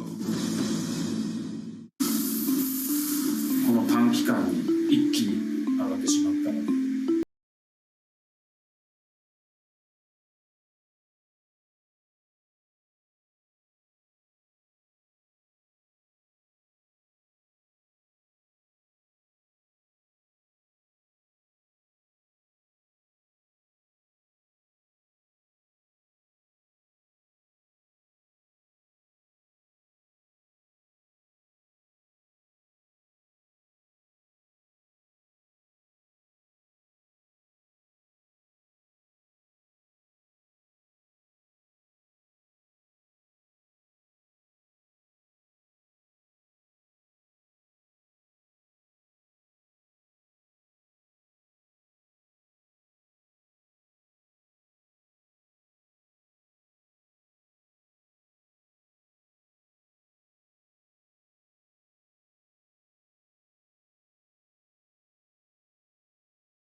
What we're seeing, of course, is a winter surge that had been predicted. This is still with Delta, but the infection curves for Omicron, and I've seen the data for the UK, for Germany, and for the US, look even steeper than we saw in South Africa. So Omicron is spreading very rapidly. Omicron cases surging around the world, with the United Kingdom posted record numbers of COVID cases since the pandemic began. Let's bring in Kaylee Lyons for more. Kaylee? Well, Lisa, the record number of cases is leading the government to encourage people to work from home in the UK, also putting in so-called COVID passes for certain venues. Plus, if you're traveling from the UK to France, you now face tougher restrictions, including self-isolation upon arrival. Plus, all non-essential tourist and business travel will be barred. Here in New York, there's an indoor mask mandate for all businesses that don't require proof of vaccination, and a vaccine mandate for the private sector that goes into effect December 27th, with a $1,000 fine for businesses that don't comply. Broadly, though, the U.S. remains less restrictive than places in Europe where cases are climbing, including the UK, Italy, and Germany. In Austria, we saw that super sharp increase in cases that has now come down due to more restrictive measures. We know, though, that more restrictions have an adverse effect on economic growth. We saw that in the data out of Europe today, including Germany's services PMI, which fell into contraction territory. Lisa. Thank you so much, Kaylee Lyons. The big question for a lot of people is, are markets underestimating the threat of Omicron, and how are central bankers going to handle it? Alessio DeLongis and Esti Dweck back with us. Esti, what's your sense of whether markets are perhaps a bit too sanguine about the risk of a real uptick and more social restrictions? At the moment, I think there are two aspects. The first is all of the incoming data continues to point towards mild symptoms, which suggest less hospitalizations. Of course, if the number of cases is sky high, even if the percentage of hospitalizations is lower, it could become a problem over the next few months. But the data so far has been relatively encouraging. The other aspect is that there really is a view that the U.S. has very little appetite for much stricter lockdowns or restrictions. They're focusing on vaccine mandates. That's already a bit of a challenge. And as long as the U.S. economy stays open, on and off restrictions in Europe isn't fantastic for the European economy, but I don't think it will impact global investor sentiment. Although, Alessio, I do wonder whether there's a longer-term impact on growth expectations from the ongoing pandemic and the idea we're not getting out from under this so soon. Even when it moves to an endemic phase, there likely will be some ramifications that will have some sort of drag. How do you factor that in as you try to figure out your portfolio arrangements? Well, at the moment, the downside risks of Omicron are actually consistent with our main positioning that is not informed on that, but rather on the just natural cyclical expectation that growth is going to decelerate over the next couple of years, and so is inflation. So investors can maintain a strong risk appetite stance in the portfolio. I think there is still a strong case to be overweight equities over fixed income, but within that equity exposure, restructuring that risk exposure towards more defensive sectors and defensive factors, so more into quality and defensive sectors rather than value-oriented or small and mid-cap-oriented sectors. So that is one way in which you can position the portfolio for the next phase in the cycle, and in case those downside risks were to really materialize, that type of positioning is also poised to do well in order to deliver more downside protection if that core baseline view were to suffer from downside risks. And in addition to that, as per the conversation we have had earlier, the uncertainty of Omicron really leads to potentially a higher savings rate, more defensiveness also among economic agents, which argues for the long end of the curve to remain well anchored and therefore probably increasing duration in the portfolio, which may be counterintuitive given that we're going into a tightening cycle, may still be a good strategy. Alessio de Longus, Esti Dweck, both of you, thank you so much. Happy holidays. The year may be ending, but my goodness, it feels like a lot is happening in the last couple of weeks. President Biden backing a voting rights push as his economic plan stalls in the Senate. The president saying, quote, if we can get the congressional voting rights done, we should do it. There's nothing domestically more important than voting rights. It's the single biggest issue. But House progressives lashing out at the Build Back Better delay. Representative Cori Bush writing, quote, it is unacceptable that discussion of further delays to the passage of the Build Back Better Act is being framed as a choice between this legislation and voting rights. Bloomberg's Mario Parker joins us from D.C. for more. Is the story getting confused down in D.C. with so many disparate strains competing for attention? Yeah, Lisa, well, what's happening is you're going to see some more. This Senator Manchin's opposition to Build Back Better just kicked off a fresh internal fight between Democrats again. Democrats immediately tried to pivot to voting rights, and you saw the progressive wing of the party, which has been agitating against Manchin's more centrist wing of the party, saying that it shouldn't be a case where BBB is up against voting rights. Not only did Cori Bush come out, but also Pramila Jayapal also came out as well, saying that it shouldn't be a choice between those two pieces of legislation. Again, voting rights has been on the table. It's an issue for the base, but the likelihood of that passage is even, looking grim right now. Yeah, well, we don't have a lot of daylight left before the end of the year. Mario Parker, thank you so much. Coming up, the market-moving events that you need to be watching. That's next in our trading diary from New York City. This is Bloomberg.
Bloomberg Markets, the open with the S&P at record highs, up nearly 1/4 percentage point. Interestingly, the Nasdaq softer just a touch, and the Russell really leading the index higher as we have a more hawkish Federal Reserve, perhaps some sort of stasis at the ECB. Time now for the trading diary, what you need to be watching this week and into next week. President Biden meeting with his COVID-19 response team on the Omicron variant at 3 p.m. Eastern, and Fed Governor Chris Waller speaking on Friday to round out the week. A host of U.S. data coming next week, starting with U.S. GDP on Wednesday. Then we'll get personal income and spending data on Thursday, plus another round of initial jobless claims and the University of Michigan Consumer Sentiment Survey. That was Countdown to the Open. As we draw to a close on this eventful week, this is Bloomberg.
An extra $1 trillion in spending not increase inflation? By increasing the productive capacity of this country. And that's a very important thing that we, frankly, have not successfully done across most of my lifetime. You know, I've been waiting for this legislation for months since I became Transportation Secretary, but various presidents have been hoping to reach this day for decades, and it hasn't happened for all kinds of reasons. The American public has been rightly impatient. Now we're getting it done, both making up for lost time and laying a better foundation for the future. Let me also point out to the fact that Part 2 of the President's agenda, what I like to call the big deal. But Part 2 of that, the Build Back Better Act, has even more that will help beat back inflation by lowering some of the costs that Americans feel most acutely, the cost of childcare, the cost of health care, the cost of housing, the cost of prescription drugs, bringing those down while also making sure that we ease some of those labor market issues we have by making it easier for working parents to afford to go back to work. Bloomberg has enhanced search on the terminal to deliver what you need when you need it. Now, you can simply type phrases in everyday English in the command line. Compare financials. Find people. Analyze markets. You can enter phrases or ask questions. What do you want to know today? Ask a question or visit SearchGo to find answers now. How fragile is the European energy complex? The European energy complex has been incredibly fragile for a number of months now, and it just seems to just keep getting hit with new crises.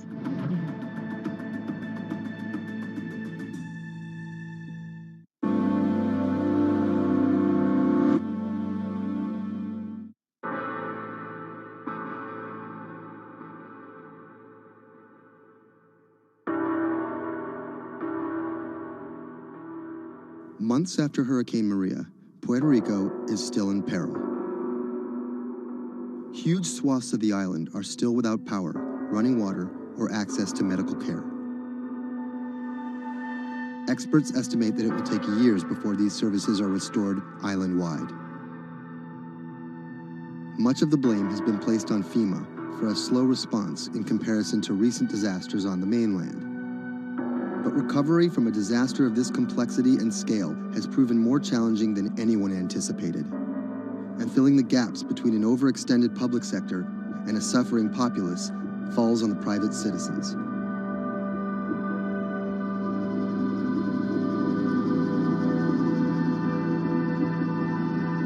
Robert Anderson is a Puerto Rico resident of 4 years. The eye of the storm came in south of El Yunque, swept up towards San Juan and out to Arecibo. Everything on the right-hand side is what we call the dirty side of the storm. This isn't his first time in a disaster zone. With a military and telecom background, Anderson worked on repairing damaged cell phone towers in New Orleans after Hurricane Katrina. Some might be tempted to label him a disaster capitalist, seeking lucrative government contracts for his expertise. But as Anderson finds himself in the middle of a humanitarian crisis, he and his associates are developing a variety of pro bono recovery projects that target the island's hardest hit areas. I see two Puerto Ricos. We're here in San Juan. They have telecommunications restored. They may or may not have power, but basic services are in place. They're able to get food. They're able to buy things. They're surviving. And when you look outside of the San Juan area, you can go 15 minutes from here and find areas that are devastated. I'm working on the devastated side. Today, he's put together a boots-on-the-ground mission to provide medical care to some of the island's most isolated and vulnerable residents. Steve Berenbaum is one of Anderson's business associates. He offered an extra car and a set of hands. So we received an initial report from a nurse that was out in the area. We're headed to the northeast region of Utuado for some people that are in need of urgent medical assistance. Dr. Sally Priester is a physician from San Juan. She filled a van with medical supplies at her own expense and brought along a team of nurses. Google Maps estimated our first destination to be a 90-minute drive. But it didn't account for obstacles like this.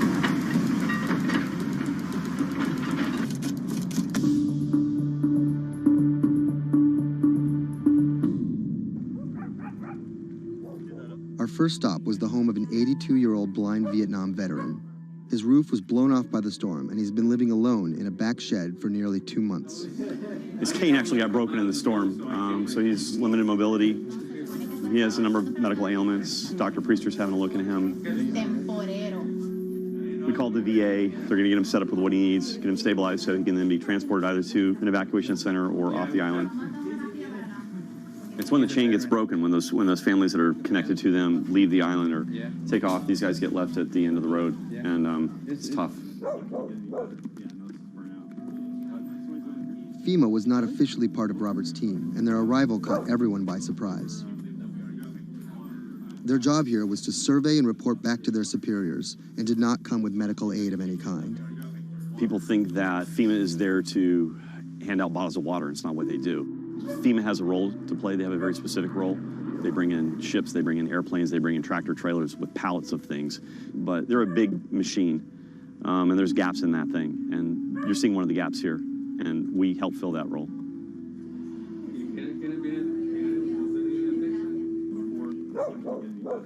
These guys are in a bad situation before, and now they're struggling for real basic things. One of the risks that you run is people going from fear to hopelessness. Those are the folks that we're trying to reach. And how are they reached? How are they even found? Word of mouth, mostly. And what's your role in all this? Ghost in the machine. I'm lucky enough to be able to communicate with folks in FEMA, the state of Puerto Rico. For a ghost, Robert makes his presence well known. Not only was he the de facto leader of the mission, now with FEMA in tow, he created his own maps to survey storm damage. So we're right here. And delivered them to FEMA HQ free of charge. I have pretty good reach. Perhaps that's how he managed to earn himself a coveted FEMA badge without actually working for them. And it's these relationships that allow him to operate more efficiently than an NGO or a government agency. We're able to resolve problems at a different level. Our next stop was on a mountaintop, a family of 11 struggling to care for their special needs brother in what was left of their house. Probably we are the first health team to come and visit this family. Muy bien, todo muy bien. The patient has Down syndrome. He is all day in bed. The difficulty with this is the patient cannot be alone. The most important thing is that you need to take care of the chronic disease besides disability, because they have been not going to a doctor, and no doctor has come in here yet. So we need a refill of this medication. After maybe 54 days, it's not getting better. And the only way that you can be able to see that is coming to the ground, drive, and see the people and talk to the people. You can see San Juan from here, but you can't get there. It's like the Emerald City.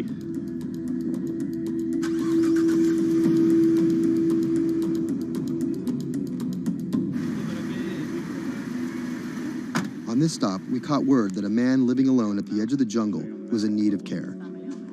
So we decided to take a little detour, come up here and check out and see what's going on. One of the challenges is to find those people that are at the end of these roads that need help.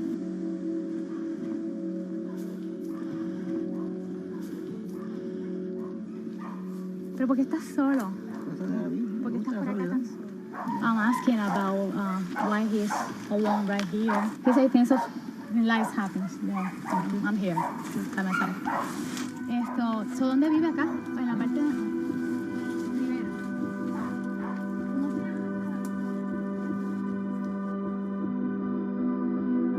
This is not a job. To do this, you need to have passion for what you can do. You're not going to get paid. It's said in disaster response and emergency response that the real first responders are your neighbors. You don't need to wait for a lucrative FEMA contract to go out and do good and to help the community. In the end, do you feel like you're making a difference? Lives you touch and people that you can affect. I don't really think about it in those terms. But why do you do it? It helps me sleep at night. I think it's as much for the people that are going out to help and do things as it is for the people that you affect. Whether out of altruism, or the lure of a paid gig, or some mixture of the two, Anderson hopes to stay here to help shape Puerto Rico's future. Puerto Rico's essentially been a colony for 400 years. It was treated poorly by the Spanish. It was not treated well by the United States when they first got here. Puerto Rico can continue in the way that it's always been, or Puerto Rico can rebuild itself like nothing that's ever been. And we have to do everything we can to make that real. That's the bottom line.